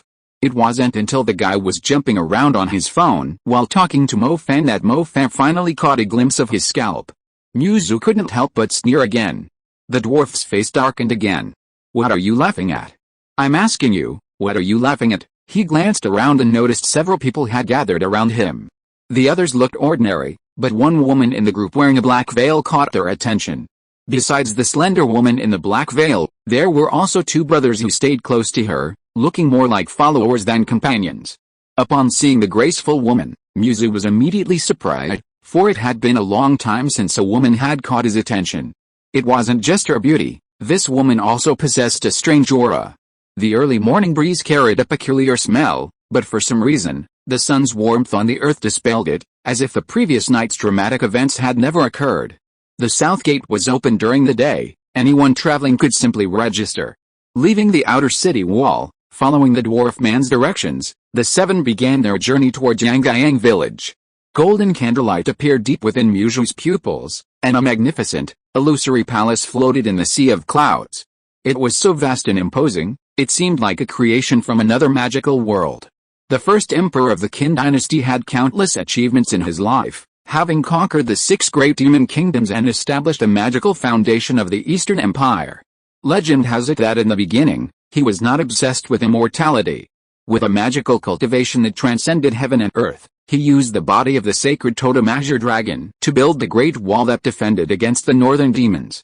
But what was the reason for the construction of the Epin Palace, a magical palace hailed as a miracle? Why did Xiongyu set fire to the Epin Palace after entering Shenyang? Yet, countless people in later generations have proven that the Epin Palace still exists, as many have entered its magical palace. Only Muzu knows that the first emperor had come into contact with forbidden knowledge, and the Epin Palace was created to seal that forbidden knowledge. Along the way, Mo Fan was actually quite curious about the woman with this somewhat unusual attire. The woman wasn't strange, in fact, her outfit was stunning. Even in the cold weather, she wore a silk robe embroidered with colorful peacocks, and a soft, crimson shawl hung down luxuriously, swaying with each step. Her slender waist and rounded curves were rhythmically concealed and revealed beneath the shawl. Of everyone present, only Muju's clothing style resembled that of the beautiful woman. Mo Fan rolled to the back to talk to the short man, while Muzu floated up, as if the rotten earth on the ground would dirty his feet. As dusk approached, in this season of long nights and short days, the sun would probably be up to its dark bed by a little after 5 o'clock. The land was so vast, how could you be sure you weren't stepping on the territory of a horde of undead? That's why you had to pay for a guide to come here. If you came on your own, your grave would probably be 2 meters high by next year. Here, eat this. The burly man pulled a gray, garlic-like object from his pack. This man was strong and robust, but probably an ordinary person, lacking any magical aura and seemingly devoid of human vitality. What is this? Mo Fan took it, not foolishly swallowing it whole as in the original story, but asking a question. As for Muzu and Liu Ru, they didn't eat it after receiving it, as they didn't eat it. Muzu could envelop himself in the aura of the undead, while Liu Ru was a vampire, and vampires were a type of undead. This is gray garlic, used to mask the life force of the living. With it, the undead won't attack us. It's limited in quantity, only the danger village has it. You can't get it outside, the short man explained immediately. It might not taste very good, the short man added. Mo Fan swallowed a clove expressionlessly and said, "What haven't I suffered? Am I afraid of this?" Muzu was stunned for a moment before slowly saying, "Actually, I can envelop you in the aura of the undead." Mo Fan's eyes widened. Damn. The beautiful woman walked to Muju's side, her cherry lips parted slightly, and her voice, like a beautiful melody, said, "Hello, little brother, could you cast a spell of undead aura on me?" Chapter 187 The Last Dawn. Alright, Muzu reached out and imbued the graceful woman with the aura of necromancy. Muzu possessed the Eye of Law, able to see through Lucifer's soul at a glance. Given enough energy, he could directly stack the necromancer and blessing nebulae into a celestial phenomenon, a forbidden spell. Muzu wielded 8 powers: earth, wind, water, fire, ice, lightning, space-time, and chaos, seemingly dominating the entire universe, each a celestial phenomenon. In other words, Muzu in human form possessed 8 forbidden spells. Only 2 relatively weak nebulae trembled under the pressure of these powerful figures. Even as the sky remained gray, the soil beneath their feet, mixed with fine white sand, showed signs of loosening. At first glance, it looked like the fruits and vegetables painstakingly planted by a farmer were about to sprout, but the solemn expression on the short man's face told everyone what was about to happen. The short man's Adam's apple visibly moved. Having spent so many years in this land of the dead, his heart still pounded every time night fell, even outside the ancient capital, in other cities. That unease and panic would still return at night. In the ancient capital, darkness had become synonymous with death and terror. Ugh, ugh, a sound, as if something filthy was stuck in his throat, suddenly erupted from the ground. Muzu squinted and saw a head teeming with maggots emerge, its eyes drooping and its jaw slumped. A slight ripple spread beneath Muzu's feet, and the earth suddenly solidified, crushing the half-emerged corpse. With a bang, it burst open. Old Mu, Could you be any more disgusting? Why don't you just burn it? Mo Fan said, feeling nauseous. Liu Ru and the beautiful woman nodded in agreement. Oh. Liu Ru, sensing the deathly aura below, said, let's go quickly. I can sense the decaying aura of a commander down there. Mo Fan opened his mouth, seemingly wanting to say that with this old man beside him, a commander was nothing, but then he thought better of it. The short man glanced at the hordes of skeletons around them and said, we'd better leave here quickly. This should be the burial site of some Qing dynasty minister, with so many burial attendants and craftsmen. It's comparable to the burial of a monarch. These skeletons are alright, we can handle them if a fight breaks out. The real problem is that some old ministers in the tomb were extremely powerful mages in life, and after death they have become undead generals. That would be deadly? Mo Fan clicked his tongue in amazement. Just one Qing dynasty minister who died is now at the level of a grand commander. If we encountered the tombs of the Tang dynasty's Lingayan pavilion or the tombs of the pre-Qin philosophers, how terrifying would that be? The woman in black stockings rarely spoke, her voice as beautiful as a clear, ethereal melody drifting down from the sky. Is it always like this here? The short man was flattered by the question. It wasn't before. Ever since the Sand River riot, this place has been filled with deathly energy. Everyone in the industry says a new era of the undead is coming. Perhaps. If the supreme ruler of this undead kingdom changes hands, this situation could occur, the short man hurriedly replied. Sand River riot. Upon hearing these words, Mo Fan immediately looked at Mu Zhu. Others might not know the inside story, but he certainly did. He had personally witnessed Mu Zhu fly into the sky and fight the Sand River, which blotted out the sky, causing chaos and darkness. Mu Zhu kept his eyes down, not taking the blame for the undead riot. It was clearly the Black Church's fault. Supreme Ruler, the woman in black stockings immediately asked again. No one has ever seen it, but everyone knows it exists. People call it the Emperor of the Dead, said to be the transformed form of a Tang dynasty monarch after his death. The short man immediately began showing off his knowledge. How many years ago was your Tang dynasty? The woman in black silk continued to ask. More than 1,000 years, I guess. The short man couldn't give a specific year. 1,000-year-old monarch, the woman in black silk murmured to herself, but didn't ask any further questions.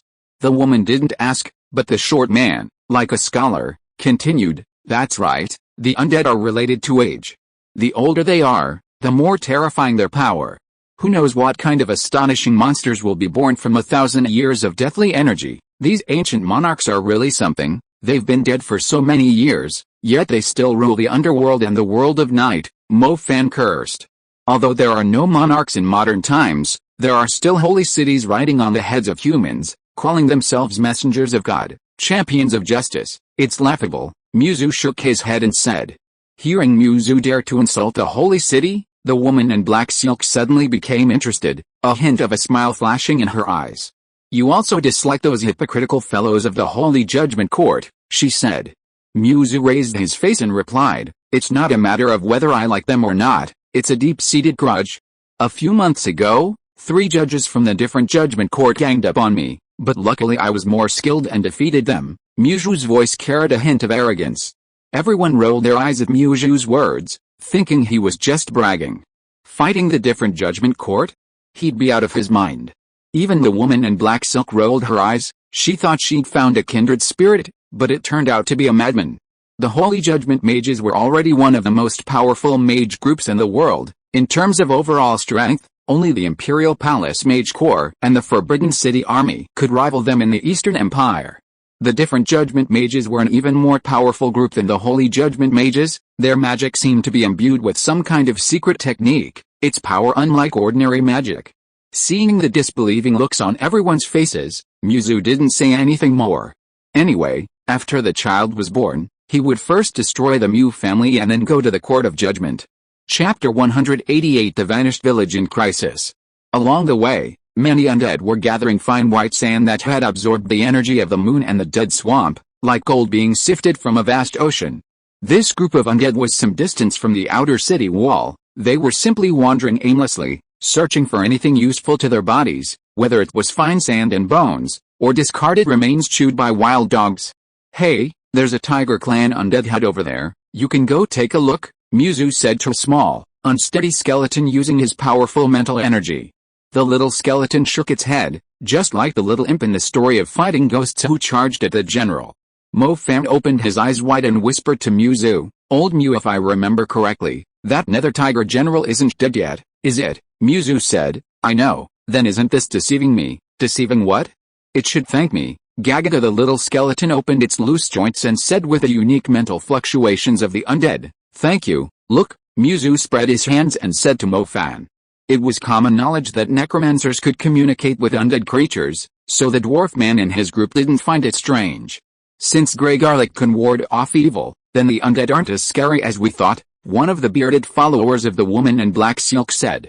"Grey garlic is harder to find than gold. It can't be grown. It mostly grows in places where the undead are plentiful, relying on the flesh of the dead for nutrients. Only the people of the dangerous dwelling village know how to harvest it, and the quantity is very limited every year. If it weren't for my brother having half dangerous dwelling village blood, I wouldn't have been able to get this kind of thing for you," the dwarf man said with a smile. "Yangyang village isn't far ahead. The night is still long, let's rest there," the short man said, pointing to the small hill ahead. "The village has rules, you'd better follow them if you want to go in," said the burly man who had been following the short man and rarely spoke. Everyone nodded, saying it was no problem. They reached the hillside smoothly and started descending, eager to see how human village could survive unscathed in the land of the dead. However, below the hillside, between the mountain streams, beneath the Qinling Mountains, all they saw was a pile of abandoned, messy logs, no village at all.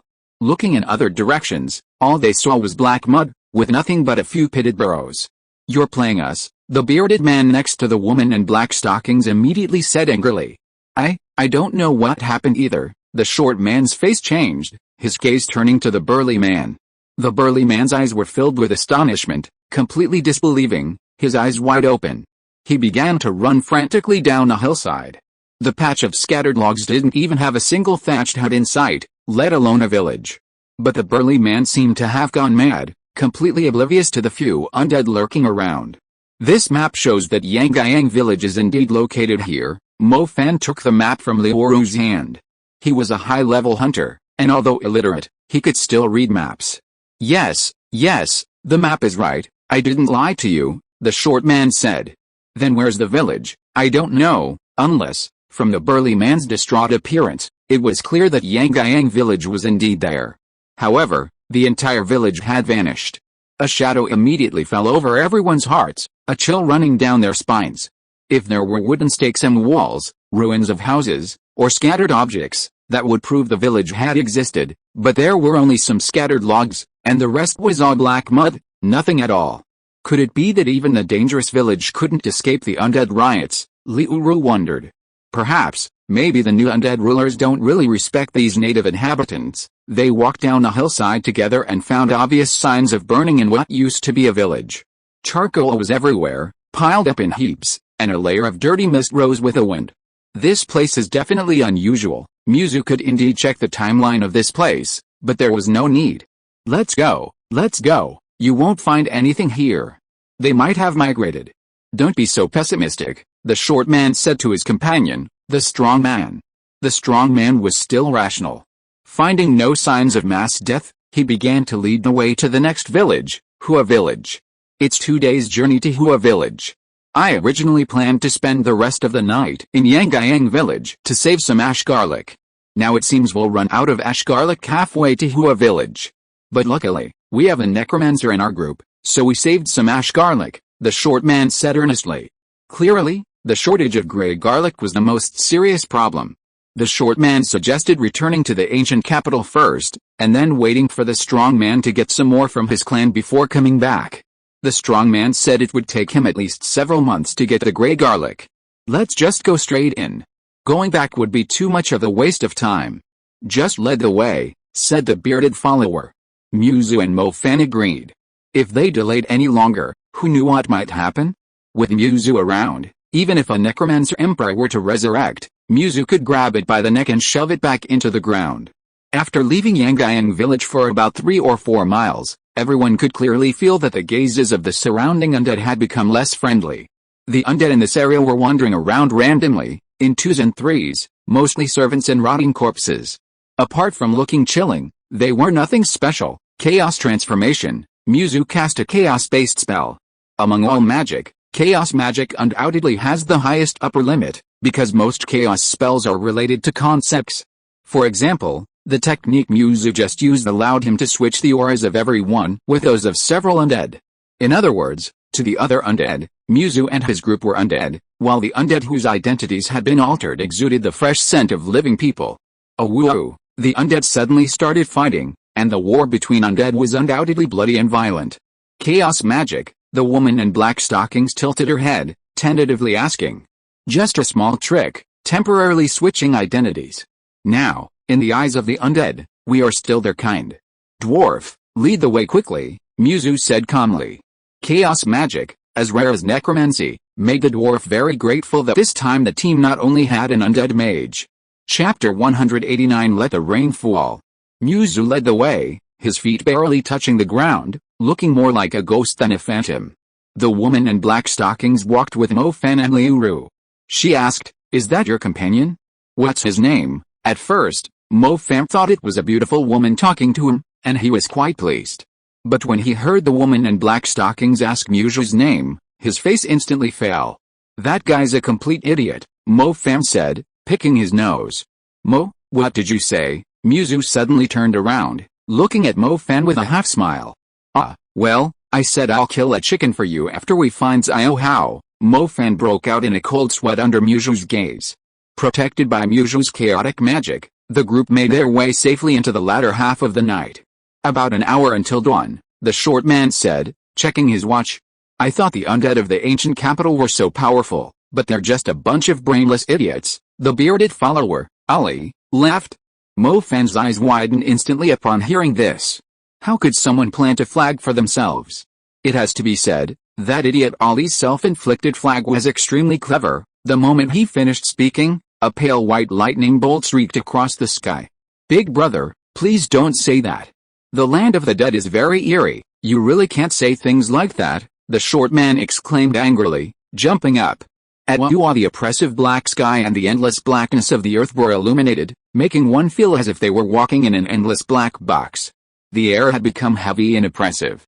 With continuous thunder rumbling in the clouds, large raindrops fell, hitting the ground heavily and splashing up small clumps of mud. "Damn it, why is it raining?" Mo Fan yelled, taking off his clothes and draping them over Liu Ru. Liu Ru lowered her head shyly and whispered to Mo Fan, "We vampires don't catch colds." The rain poured down, white lightning flashed, and the sky and earth reflected the rain, forming a dense, continuous expanse. The rain was intense, washing away the soft soil, making each step a muddy mess. Another lightning strike revealed a patch of crimson blood washed away by the rain. The blood flowing past their feet was horrifying, and the dense rain obscured their vision, leaving them momentarily unsure whether to eat the grey garlic. Muzu suddenly sensed a dense mass of undead auras, servants as numerous as dogs, warriors everywhere, and even the aura of commander-level undead was reviving. "Hurry! The rain will wash away the grey garlic scent, it'll lose its effectiveness in the rain." The short man's legs moved incredibly fast, and he instantly took off running. Ugh! Through the rain, the shadow of a gigantic corpse, as strong as an ox, became increasingly clear. This creature possessed several arms, each wielding a rusty axe. The rain washed away the dried blood from these weapons, making it look even more terrifying. One wonders how many living people these weapons had slaughtered. Strong as an ox, with grotesque limbs, what was even more horrifying was that this massive body bore the small head of a woman, her long, dirty hair cascading down, and a face, grim and malevolent, washed by the rain. Why did you abandon me?" The woman opened her mouth, uttering a very unclear and unpleasant sound. Looking at this grotesque, axe-wielding corpse, one couldn't understand how many dead things had been grafted onto this body, otherwise, how could it be so ugly and monstrous? "Corpse General, Great Corpse General.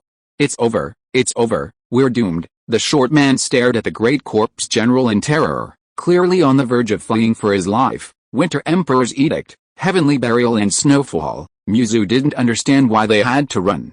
Wouldn't it be easier to just kill the undead that appeared? If you are listening to this novel on a channel other than Fanfic World, it means it was downloaded and re-uploaded without effort. We warmly invite you to visit our channel, Fanfic World. There you will find the original version of this story and many other novels of various genres. We look forward to seeing you dive into a world of incredible novels. Chapter 190 Heavenly Burial and Snowfall, Heavenly Demon Corpse Ancestor. An ancient, icy blue star palace loomed beneath the heavens, its magnificent, imposing palaces resembling those of gods, interspersed with mysterious constellations of varying shapes. Huge ice meteorites fell from the sky, even the raindrops freezing into sharp ice peaks. A barrage of icy blades rained down, pinning countless rotting undead to the ground. The falling meteorites created large craters in the earth.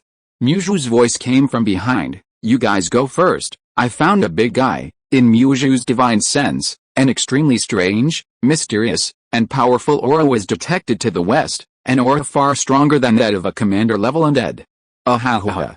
Wah. Hei. 1,000 ghosts, 1,000 faces. On the eve of that big guy's resurrection, a commander-level 1,000-soul banshee was the first to awaken, its body connected to hundreds upon hundreds of terrifying, monstrous skulls. A beautiful face. Your face is so beautiful, how about giving it to me? A seductive, ghostly, and eerie voice, like 1,000 ghosts, lingered in Muju's ears, like the painful wails of a 1,000-year-old female ghost, or the whispers of a delicate beauty. At the Mu family mansion, the Mu family patriarch, Muse Hanxing, received a last-minute notice last night that a high-ranking official was visiting. So, Muse Hanxing and the main members of the Mu family stood outside the gate early in the morning to greet him. When they saw Speaker Xiao Zhang get out of the car, their eyes nearly popped out of their sockets. Speaker, what brings you here? Muse Hanxing said, tears streaming down his face, as he grasped Xiao Zhang's hand. Xiao Zhang smiled and replied, Elder Mu, I heard you found a fine son-in-law, so I've come to congratulate you. A fine son-in-law? The words fine son-in-law stunned everyone present. No woman in the Mu family had married recently, so where did this fine son-in-law come from? As the saying goes, the older you get, the more shrewd you become. Finally, the image of Mu Hongyun flashed through Muse Hanxing's mind. Could it be, you're referring to young friend Mu? Muse Hanxing asked tentatively. It is indeed Mu Hongyun. Is he still at the manor? Xiao Zhang asked with a smile. Yes, Mu Yi. Go and call him. Muse Hanxing was about to ask Mu Yi to call Mu Hongyun when Xiao Zhang interrupted him, saying, I'll go myself. Upon hearing Xiao Zhang's words, the others immediately gaped in astonishment, shocked at just who Mu Hongyun was that even the Grand Speaker had to personally go to see him. Alright, Mu Yi, lead the way quickly. Muse Hanxing walked behind the group, his face beaming with joy. Who would have thought that his Mu family would be so lucky, actually finding such a promising son-in-law? If all the women in the Mu family were like Mu Nujio, his Mu family wouldn't need arranged marriages, they could all choose their own partners. In Mu Nujio's lotus courtyard, delicate pink orchids floated on the water. Mu Nujio, dressed in classical court attire, sat on a soft chair, leaning against Mu Hongyun, admiring the beautiful natural scenery. Nujio, Mu Yi had originally shouted, but upon feeling the substantial aura, his voice immediately softened. Mu Hongyun didn't even turn his head, his divine sense covered an area of 1,000 miles, and he already knew Xiao Zhang had arrived. Uncle Xiao, long time no see. Mu Hongyun turned around, radiant and dazzling, his skin as smooth as jade. His face handsome, like an immortal descending to earth. Little Mu, you've changed so much, Xiao Zhang exclaimed in amazement at Mu Hongyun's appearance. There is great terror between life and death, and I was fortunate enough to seize this opportunity. Mu Hongyun chuckled deeply. You may all step back, I have matters to discuss with the Grand Speaker. Chapter 191 A Godlike Existence. Upon hearing Mu Hongyun's voice, Xiao Zhang's face lit up with joy. He told the people behind him, please wait a moment, and then strode into the courtyard.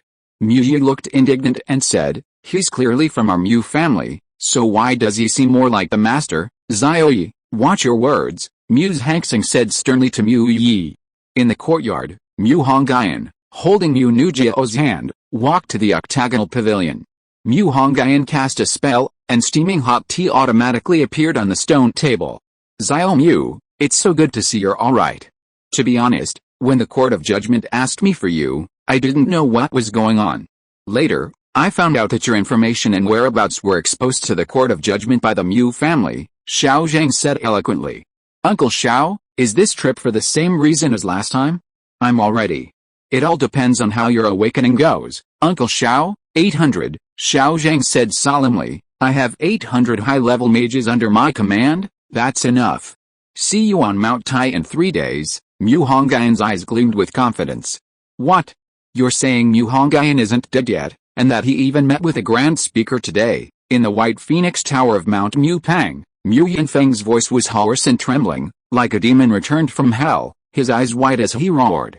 The person conveying the message to him was a female assassin completely wrapped in black cloth, but judging from her rounded figure, she seemed to be a woman. The female assassin knelt on one knee, silent. But the cruel silence constantly reminded Mu Yinfeng of the cold reality. It seems necessary to notify the court of judgment, even the holy city, Mu Yinfeng said through gritted teeth. Heretics that even the arbiter couldn't kill could only be judged by the archangel of the holy city. In the ancient capital, the paradise of the dead, a single ray of blazing divine light evaporated tens of thousands of souls. Muzu wielded the radiant thunderbow, channeling his imperial divine power. Each arrow, brimming with killing intent, carved a deep trench into the land of the dead. Under Muzu's cover, Mo Fan, Liu Ru, and the others, including the black-stockinged woman Asheruaya, fled without any decorum. Damn it, Mu, watch your direction. You almost hit me, Mo Fan shouted as he dodged the meteor-like arrows using Shadow Step. Damn, this strength is already comparable to a super-rank mage. The short man scurried along on his short legs, running incredibly fast. A super-ranked mage thought, don't drag me into this nonsense. How could I possibly compare to this guy? Every attack Muzu unleashed was as terrifying as super-rank magic. As Asheruai ran, she wondered to herself, when did such a terrifying figure appear in the Eastern Empire? Now she was beginning to believe that Muzu's earlier claim of having fought against a court of judgment wasn't just boasting. After all, based on the current attack power, he was even more terrifying than the mages of the court of judgment. Muzu had truly had his fill in the land of the dead. With a wave of his divine power, war raged across the land, turning vast swathes of the dead into dust. Even commander-level Grand Undead couldn't withstand a casual strike. In an instant, it was like a building collapsing. Heavenly decree, divine firmament, thunder dragon purgatory. Muzu pointed a finger to the sky, his divine might overwhelming. The cries of demons and monsters in the vast burial ground vanished instantly, leaving only Muzu's voice echoing. Thunder roared in the sky, and a dragon-shaped lightning bolt, as large as a mountain, descended from the heavens, its dazzling starlight illuminating the land of the dead as if it were daytime. The might of an emperor, someone murmured in doubt from beneath the earth. Chapter 192 The Fengshan Ceremony at Mount Tai, the pioneering of martial arts.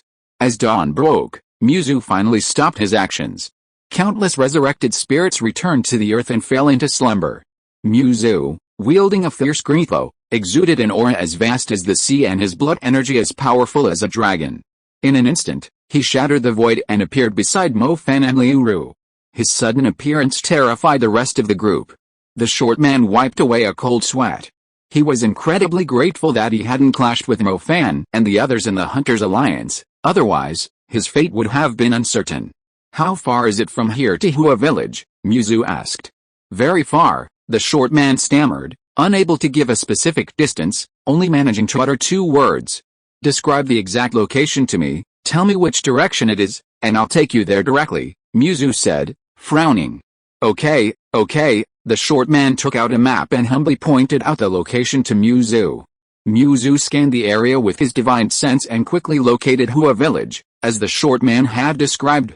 His profound spiritual power, as deep as the ocean, instantly enveloped everyone. Spatial displacement. With a single thought, the group instantly appeared before an ancient, backward, and chaotic village. This is Hua village. The short man's companion recognized the village and exclaimed in surprise. Who is he to possess such immense power? Asha's heart was filled with shock. Having grown up in Parthenon, one of the world's top powers, she had been exposed to such power that even a super-level mage seemed insignificant to her. This was the first time she had ever been so astonished by a man. Just as everyone was reeling from the shock, 2 people suddenly emerged from Hua village. Wait, isn't it Monkey? Mo Fan suddenly pointed at one of the young men, exclaiming in astonishment. Muzu immediately looked over, and sure enough, one of the 2 men emerging from Hua village was Zhang Xiaohao, sporting the standard buzz cut of a military mage. Monkey, Mo Fan laughed and greeted him. Fan, brother Fan? Zhang Xiaohao stood frozen in place, while the girl accompanying him was startled by the sudden appearance of such a large group of people. Who are you? Su Xiaoluo looked at the several burly men who had suddenly appeared with some fear, wondering what their intentions were. Mu Zu flashed to Mo Fan's side, glanced at Zhang Xiaohao, and nodded in satisfaction when he found that Zhang Xiaohao was unharmed. Brother Mu, the moment Mu Zu appeared in front of Zhang Xiaohao knew that he no longer needed to pretend. A grown man burst into tears and hugged Mo Fan, crying, "Ugh, Awu." Just as Zhang Xiaohao and Mo Fan were putting on a show of brotherly affection, several ghostly corpses exuding a putrid aura suddenly appeared around them. How could there be undead moving in broad daylight? The short man's eyes almost popped out when he saw the ghostly corpses slowly moving towards them, because this was truly a challenge to his worldview. Undead must not disturb the living during the day. This was a rule left by the first emperor 1,000 years ago, but now, this rule had actually failed? If the undead can break this rule, it means that in the future, large swathes of land centered on the ancient capital will become a paradise for the dead, turning this place into a black forbidden zone. Don't panic, these are undead controlled by a necromancer. At the crucial moment, Ruyi observed carefully and instantly noticed that each ghost corpse bore traces of tempering. Playing tricks, Mu Zu stomped his foot, causing the earth to shake violently. Cracks appeared beneath the ghost corpses, which rolled back into the soil like dumplings being dropped into a pot. Mu Zu coldly snorted, "Get lost." The white-clad figure in the shadows trembled, spitting out a mouthful of blood. It was already a miracle that Mu Zu hadn't instantly turned into a pool of blood mist. The commotion at the entrance naturally attracted the attention of the people inside Hua village. An elderly man, leaning on a cane and looking as if a gust of wind could blow him over, shakily walked to the village entrance. Majestic Mount Tai, I alone reign supreme. On Mount Tai, Mu Hongyun took a single step forward, and 10,000 bolts of lightning shone like a galaxy in the sky, a hymn of glory in broad daylight. Dark clouds pressed down, and all demons fell silent. Behind Mu Hongyun, the 10 fiendish Dharma images emerged, their runes transforming into a sky full of stars, each one a glittering silver brilliance. Lightning is endless, one of the most terrifying forces in the world. Whether it's heavenly tribulations or divine punishment, it is all thunder, descending to the world to deter evil, which speaks volumes about the status of this power and its connection to taboo. Today, I, Mu Hongyun, have entered the 6th realm of martial arts, and shall establish martial arts between heaven and earth. Mu Hongyun spoke with divine authority, each word uttered as golden divine runes exploded into bursts of light. Chapter 193 Conflicts rise in the ancient capital. Who are you people? The village chief of Hongyun waved his cane, sternly questioning Mu Zu and his companions. You old man, how dare you? Do we need to report to you who we are? The short man was terrified when he saw the old man pointing his cane at Mu Zu.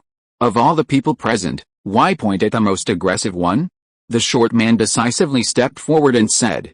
You? Zhang looked at the menacing group and immediately took a few steps back, not daring to speak again.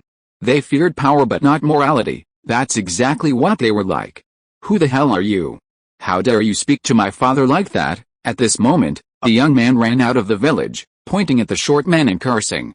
The short man narrowed his eyes, raised his hand, and a ring of fire instantly flew from his hand, hitting the young man and blasting him away.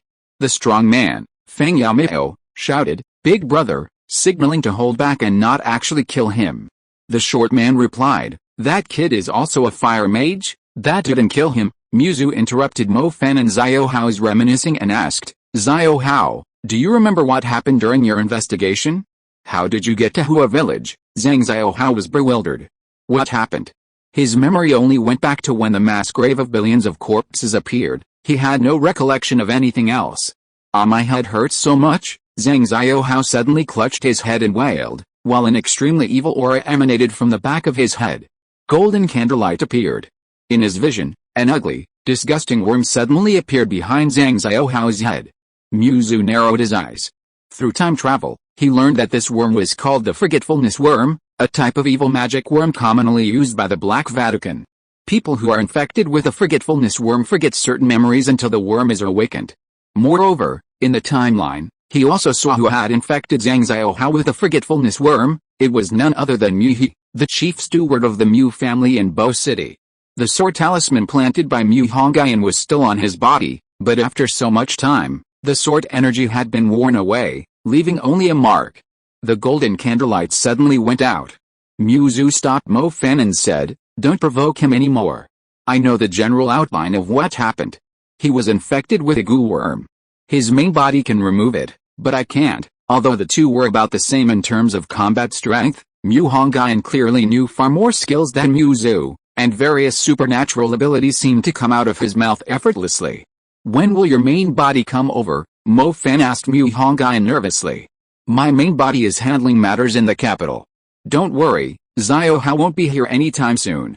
Let's go back to the ancient capital first," Mu Zu said, putting his hands behind his head. "That's great, Fuda, your friend is here to find you." Su Xiaoluo was genuinely happy for Zhang Xiaohao. At first, she saw Zhang Xiaohao outside Huacan. Although he was covered in blood, when she rescued him, she found that his face was clean, with a hint of determination and a touch of naivety. Zhang Xiaohao turned to look at Su Xiaoluo and said, "Thank you." After saying this, he scratched his head, unsure of what to say next. Mu Zu suddenly said, "Just now, a necromancer was driving away spirits around the area. He might be hostile towards you. Since you saved Xiao Hao, I can take anyone from your village who wants to go to the ancient capital with me." Zi Sang shook his head violently upon hearing this. He had already sensed that these necromancers had bad tempers, and the short man's blast of Hongyun had only worsened his impression of them. In the end, only Su Xiaoluo, seemingly out of nowhere, wanted to go to the ancient capital. Mu Zu nodded, and with a thought, space-time surged, and dazzling diamond flowers enveloped everyone, searching for the direction of the ancient capital before instantly disappearing from the spot. Chapter 194 Nightmare Like Rain. Aside from the woman in black silk and her two attendants, the group, including Zhang Xiaohao and Su Xiaoluo, instantly returned to the ancient capital. Although the atmosphere in the capital was tense, it wasn't yet at the point of panic. Mu Zu said he needed to return to the demon capital first, switch to his physical body, and use his spiritual body to instruct the 800 high-level mages. Mo Fan notified Zhang Xiaohao's instructor, Fei Jiao, but was told that Fei Jiao was on a mission and wouldn't return for at least a day. Not wanting to leave Zhang Xiaohao untreated until he was properly treated and handed over to the military, Mo Fan decided to stay in the ancient capital for a few more days until things were settled. Mu Zu soared into the sky, heading towards the Qinling Mountains. The sinkhole where Mu Hongyun and Qi Daochan had lived, except for a portion preserved, had been converted into a secret military base. In the ancient and enormous tree hollow, the ape emperor's powerful voice, tinged with a sigh, said, "How much time has passed since this kid? I never imagined he would surpass you and me." Standing atop the massive dragon bone rock, the seven-colored illusionary feather, seemingly one with its environment, opened its beak and said, "From the day he instigated the calamity of emperors, I knew he was extraordinary." As they spoke, suddenly, a life magnetic field unlike that of ordinary demons appeared in the sky above the Qinling Mountains. The old golden ape and the seven-colored illusionary feather exchanged a trembling glance. An emperor has arrived in the Qinling Mountains, the thought flashed through their minds simultaneously. Just as the seven-colored illusionary feather was about to use its soul power to contact the unfamiliar emperor, Mu Hongyun's voice appeared in their minds. "Senior, don't be nervous, he's one of us." Mu Hongyun sensed Muju's location from a great distance. Since comprehending the Gu Zhi Baoju, a magical technique, his sensitivity to space and time was no less than that of Zhu, the embodiment of space-time. Divine light flashed, and in the blink of an eye, Mu Zu, who was 1,000 meters away, appeared beside Mu Hongyun. The sinkhole had been completely transformed, all the creatures and plants that had inhabited it had been moved elsewhere by Mu Hongyun using the Willow God technique, revealing vast expanses of bare land. Then, using the yellow turban Taoist talisman, he created a massive training ground for martial arts cultivation. The day Mu Hongyun pioneered martial arts on Mount Tai, he used the mountain shaking manual as its foundation, which was then transmitted by the heavenly Dao, ultimately forming the immortal slaying manual. Mu Hongyun looked Mu Zu up and down. It felt awkward to see two versions of himself staring at each other in the same place. So, Mu Hongyun gave Mu Zu a few instructions. Mu Zu, who didn't understand martial arts, only shared Mu Hongyun's understanding of it. An ancient bronze cauldron was placed in the center of the training ground, It was brought from the ancient city of Yin ruins by Mu Hongyun, and the golden divine liquid it produced had countless benefits for martial arts. After Mu Hongyun left, Muzu examined the timeline of the Bronze Cauldron and discovered that it was created before the Shang dynasty, a period shrouded in darkness. If Muzu were at his peak, he could naturally have discovered this. But Muzu only possessed 1/3 of his original essence, significantly diminishing his power to perceive time. That period was hidden, at least beings above the mid-level emperor level had interfered with it, making it impossible even for Kendall to investigate. After leaving the Qinling Mountains, Mu Hongyun returned to Shanghai first, comforting Mu Nujiao. In the lotus-themed pavilion of the Mu family mansion, Mu's Haxing had specially set up a magic array. Although it was late autumn early winter, the courtyard still felt like spring. When Mu Hongyun silently appeared in the courtyard, he found Xianan and Ai2 there as well. Their eyes lit up with surprise upon seeing him. "Brother, my god, how strange. Two beautiful women are calling Mu Hongyun so affectionately in front of the official wife, and the official wife isn't even jealous?" Mu Nujiao was a little surprised, but said gently, "Why did you come back?" She could distinguish between the real body and the spirit body. The real body always had black hair and black eyes, while the spirit body had red hair and retained some of Candle's characteristics. "Of course, I missed you guys." Mu Hongyun walked towards Mu Nujiao with a mischievous smile. The north wind sweeps across the land, bending the white grass. In the 8th month of the lunar calendar, snow flies in the northern sky. Mo Fan took Xiao Hao and Liu Ru to see his fellow villagers, having a lavish classmate reunion with lots of food and drinks, and showing off a bit. For 3 or 4 days in a row, Fei Jiao still hadn't returned to the military region. So Mo Fan spent these days wandering around the city walls, killing some undead, earning some gold coins with undead crystals, and even going to the ancient capital academy for a magic exchange. Having just emerged from the ancient capital academy, Mo Fan, accompanied by Zhou Min, felt immensely satisfied. He had once again triumphed in the magical exchange within the academy. Ring. Mo Fan's domestic cell phone suddenly rang. He picked it up and was surprised to find it was Mu Hongyun calling. "Hey?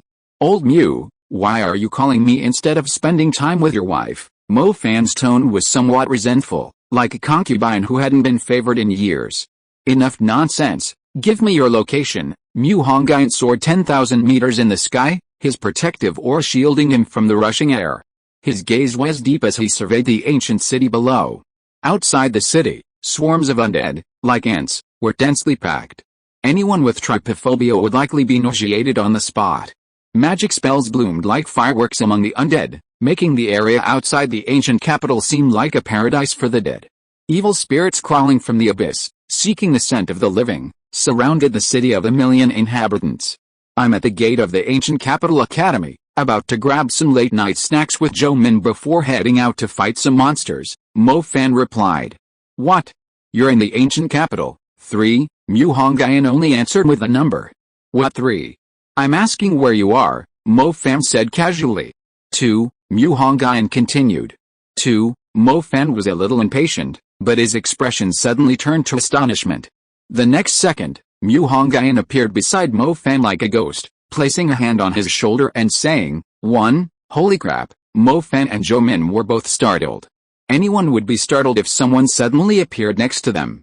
"Where's Xiao Hao? Did you abandon Xiao Hao and come out to meet your old classmate?" Mu Hongyun said to Mo Fan. "Stop talking nonsense. Xiao Hao is over on Bachan Street.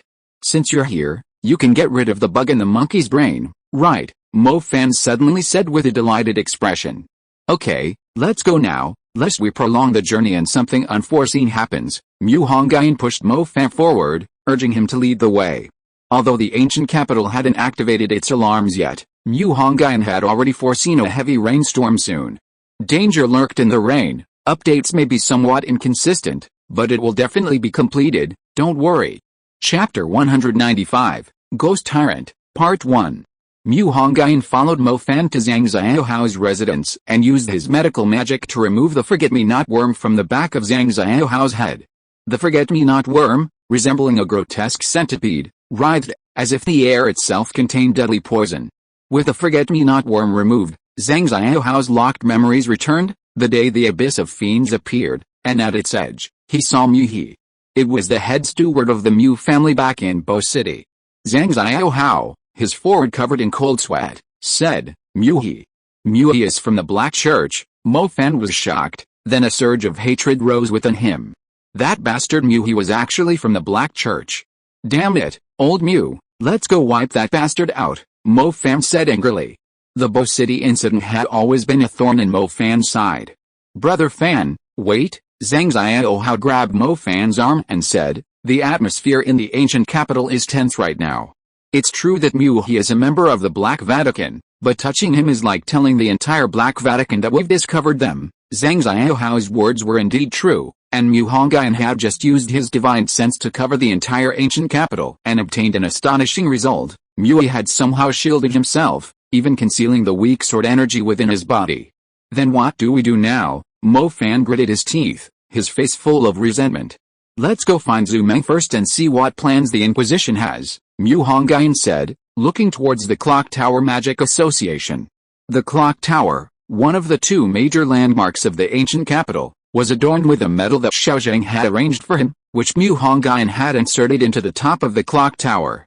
The top of the clock tower connected to a section of the city gate, offering a view of a 100-mile-long paradise of the dead, where enormous, decaying corpses and withered, white-boned undead walked slowly toward the ancient capital.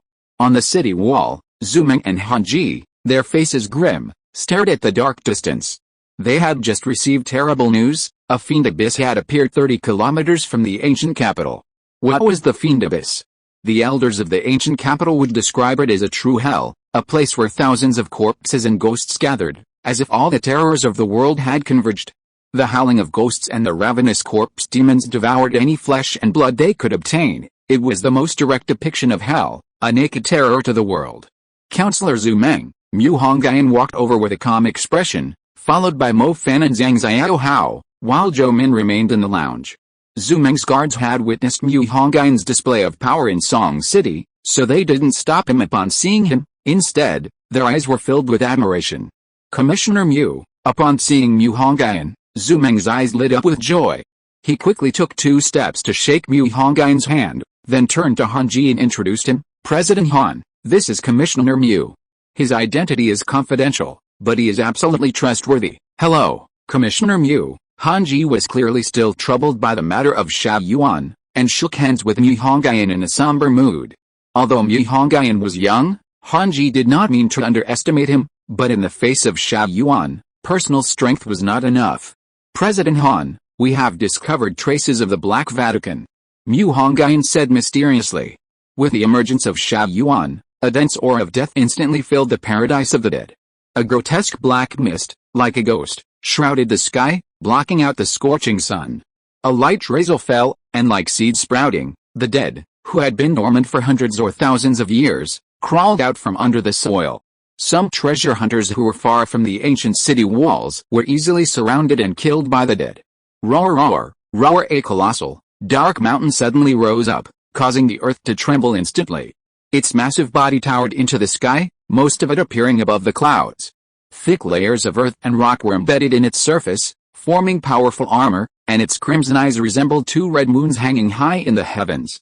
The 8 Directions King of Death, the ghostly tyrant, reports for duty. I recommend a book, a fanfiction by a good friend, full-time magister, ancient god supreme. The protagonist transmigrates into Yi Xingxia's younger brother, with a golden finger being the kill an ancient god. Stay tuned. Chapter 196, Tearing Apart the First Revived Undead King of the Abyss. Mo Fan and Zhang Xiaohao recounted their experiences in detail, causing Zhu Meng and Han Ji's expressions to darken. They hadn't expected the riot in the Heaven of the Dead to be instigated by the Black Vatican, especially after Mu Hongyun revealed that the Bo City incident was merely a rehearsal for the ancient capital. Zhu Meng and Han Ji felt their blood run cold.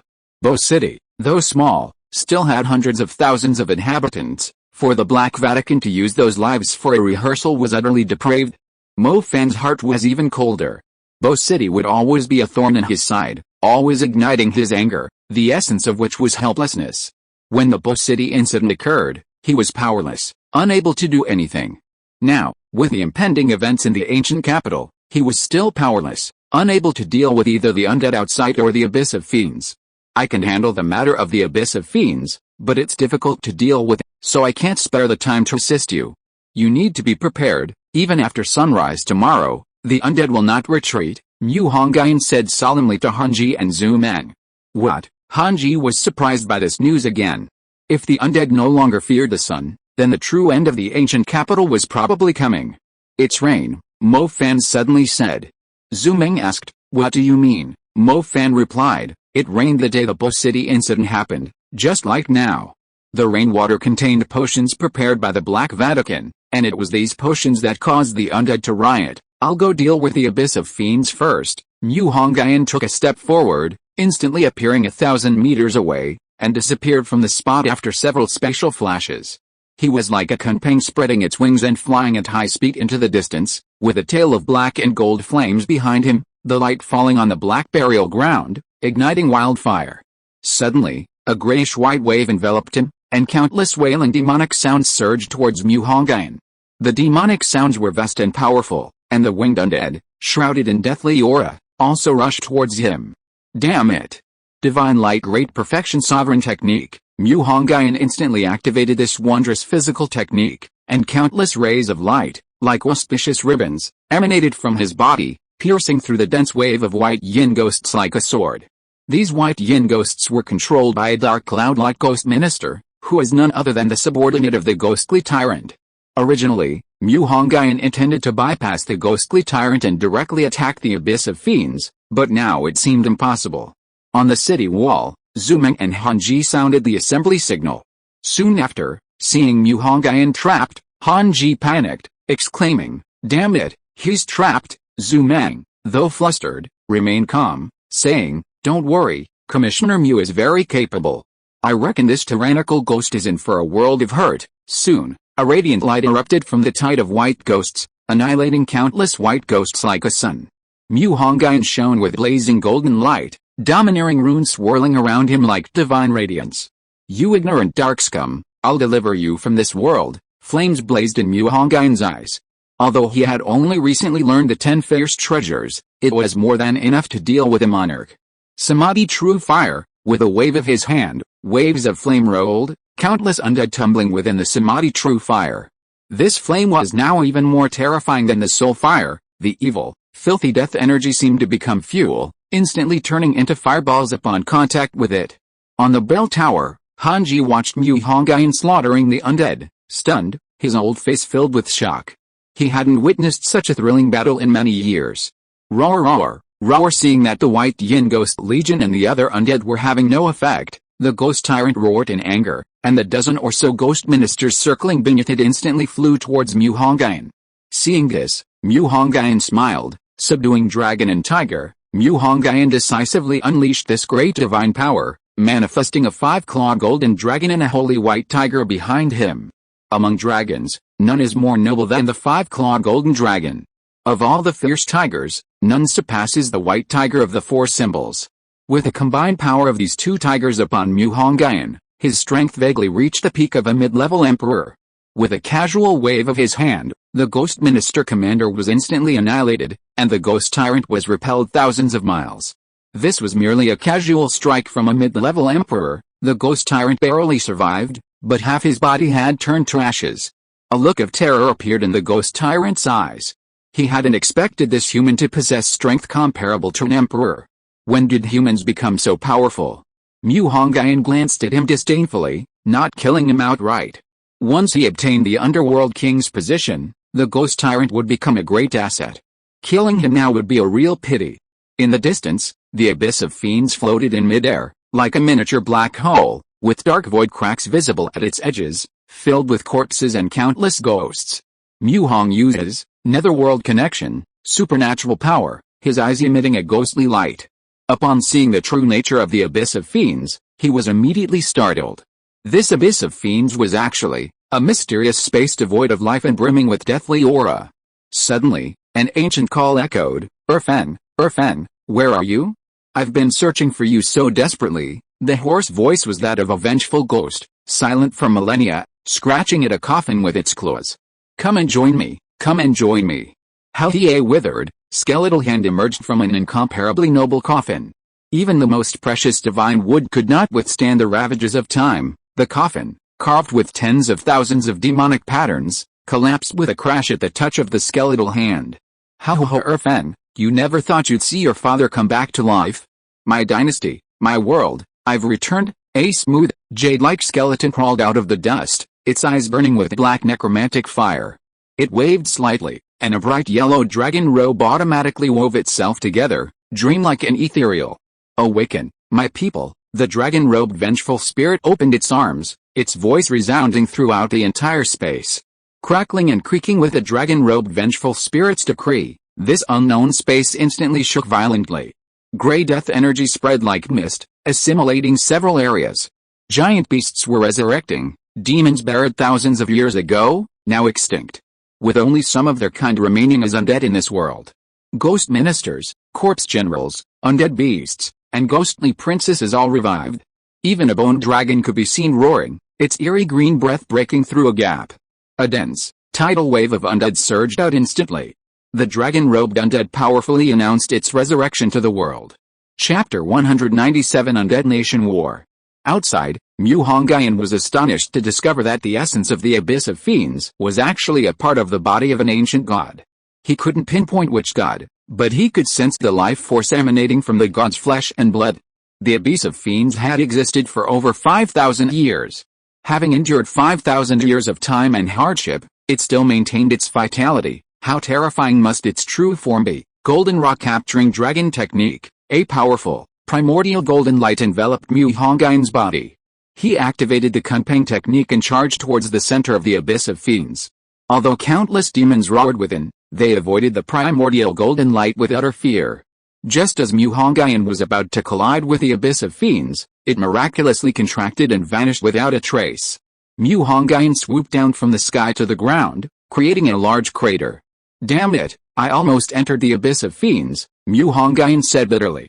Now, aside from the armor within the Abyss of Fiends, Hongyun was more interested in the Abyss of Fiends itself. After all, it was a part of an ancient god's body. Upon landing, Hongyun dissipated his primordial golden light, his body emitting a faint fragrance like a divine elixir, attracting a multitude of undead. Sword technique, flowing fire. Hongyun didn't even glance at these worthless undead, raising his hand to unleash several sword energies imbued with innate supreme fire, instantly extinguishing swathes of darkness. Skeletons, zombies, ghosts, and phantoms were all treated equally by the flowing fire sword energy, swiftly sent to paradise. As Hongyun attacked, brilliant flames bloomed, illuminating patches of darkness. One man was worth an entire army. In the night, a flash of lightning illuminated the ancient city, its weathered colors etched by countless years of wind and frost. Unfortunately, in the world of the dead, there is no concept of cultural relic preservation. Their world consists only of flesh and death. Suddenly, a corpse demon covered in tentacles erupted from beneath the city walls. Hundreds upon hundreds of tentacles covered in corpse spots reached out to the unsuspecting guards. In an instant, the guards were torn to pieces, their limbs and torsos stained with warm blood. The bloody aura was dispersed by the cold wind, drifting far away, awakening the undead 100 miles away, their ferocious eyes searching for the source of the blood. The ghost tyrant, after being casually struck down by Hongyun, vanished without a trace. When Hongyun returned to the city, he didn't see the ghost tyrant's imposing figure. Hongyun returned to the bell tower like a ghost, only to find that Mo Fan and Zhu Meng had gone to participate in the cleanup mission. The appearance of the Abyss of Fiends had brought a massive amount of death energy, which had also attracted a large number of undead. Looking around, he saw various mages and undead clashing together. With 3 or 4 hours until dawn, Hongyun took out the Great Thunderbow, specifically targeting demons of the commander level and above.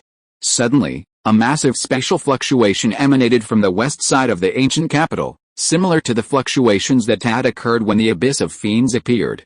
Could it be that the Abyss of Fiends had reappeared? Hongyun sheathed his Great Thunderbow and flew above the ancient capital, looking westward. He saw a vast expanse of grey mist shrouding the black burial ground, like a behemoth crouching on several mountain ridges.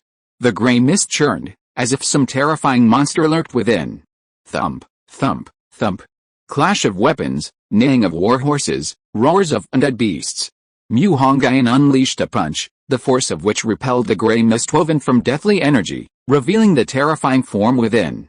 He saw rows upon rows of neatly arranged armies of the undead advancing towards the ancient capital, terrifying corpse beasts roaring, and zombie-like giants walking on either side of the army. Behind the ranks, 9 strangely shaped dragons pulled a massive, mottled black and blue dragon-drawn chariot, upon which sat a tiny, gleaming figure. Hongyun stared in disbelief. Holy crap! The Butterfly Effect. I'm recommending 2 books. One is Full-Time Magister, Ancient God Supreme, written by my main account, and the other is Full-Time Magister, starting with a 2-tome Sharingan, written by Zhan. Chapter 198 The Inevitable Trend. On the western side of the ancient city, as far as Hongyun could see, was an army of undead, their weapons clashing. Hundreds of massive, white skeletal giants served as the vanguard, each capable of utterly crushing the winged wolves that had destroyed Bo City. These giants varied in appearance, clad in the bones of different demons. The foremost giant had a lower body resembling a centipede, its blade-like feet carving deep furrows in the ground. Soon, someone noticed the situation on the western city wall. A mage scaled the wall and was terrified by the sight of the surging tide of undead. This dense horde of spirits was far more oppressive than the undead on the other 3 sides, whose undead could march in formation. Hongyun appeared on the wall in an instant, and shortly after, Zumeng flapped his fiery crimson wings and landed beside him. The Lord of the Undead has awakened. Hanji appeared beside the 2 without them noticing, his aged face filled with shock. He had considered the possibility of the Lord's awakening, but he hadn't expected it to happen so suddenly. Hanji's aura instantly crumbled, as if he had aged more than 10 years in an instant.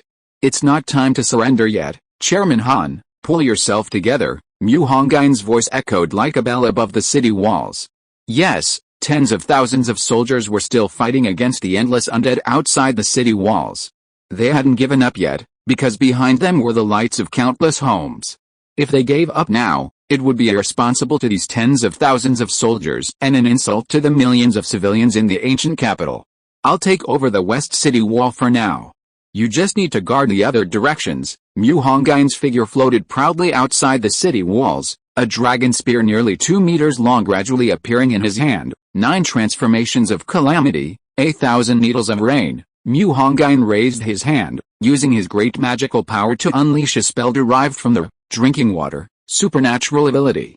The raging waves transformed into 1,000 blades of water light, like a rain of light descending upon this lifeless land. The rain blades contained an indescribable power that disintegrated the death energy. It wasn't a matter of physical strength, but rather the annihilation of one energy by another. Countless warriors and demonic servants were consumed in this downpour, with no possibility of resurrection. Oh ho! The skeletal giants at the front had blazing red light in their eye sockets, their weapons wielded with ferocious power, each movement causing violent fluctuations in the death energy. Divine Light Great Perfection Sovereign Technique. Hongyun silently recited the incantation, and a holy, compassionate, and benevolent golden light erupted from his body. Behind him, 1,000-foot-tall divine celestial deity's form, its appearance obscured, suddenly appeared. The golden, illusory Dharma form solidified continuously, 6 strange halos of light appearing behind him, and countless sword energies imbued with divine aura erupted, like a torrential rain of sword energy. The high-ranking members of the Magic Association within the ancient capital, upon realizing Hongyun's combat power, widened their eyes in astonishment. This strength had likely surpassed even the super rank level, even forbidden spells were no match for him. Hanji's beard twitched repeatedly. Zumeng. What is Commissioner Mu's cultivation level? Zumeng was equally shocked. Every time, he was awestruck by this supreme power. Could such power truly be wielded by humans? I don't know which dynasty or era you are a monarch of, but I will only tell you one thing, retreat now or live. Hongyun's voice rolled like waves, the nearby undead instantly shattered by the terrifying sonic boom. Hey, the undead king on the magnificent dragon carriage laughed in a chilling and terrifying manner. Retreat? Retreat to where? Supreme One, do you know that no matter which direction you go from the far south, it's always north? I'm standing here not because of my own merit, but because the tide of events has pushed me here. The Lord of the Undead Kingdom spoke without ordering his undead army to retreat. Since you don't appreciate my kindness, then let me see my limits. Dragon subduing and tiger taming, golden rock dragon capturing technique, 3,000 AO kingdoms. Hey, you guys didn't expect me to be resurrected, did you? I've been quite busy lately, but now that I've finished with Sankyu, I promise this book will be finished. I plan to finish Holy City, and the rest will be released as side stories. End of this chapter. Thank you so much for reading until the end. Don't forget to give it a like. Looking for more exclusive content and immediate access? Subscribe to our Patreon. Remember, every like, subscription or donation encourages us to continue. Thank you all. See you in the next video.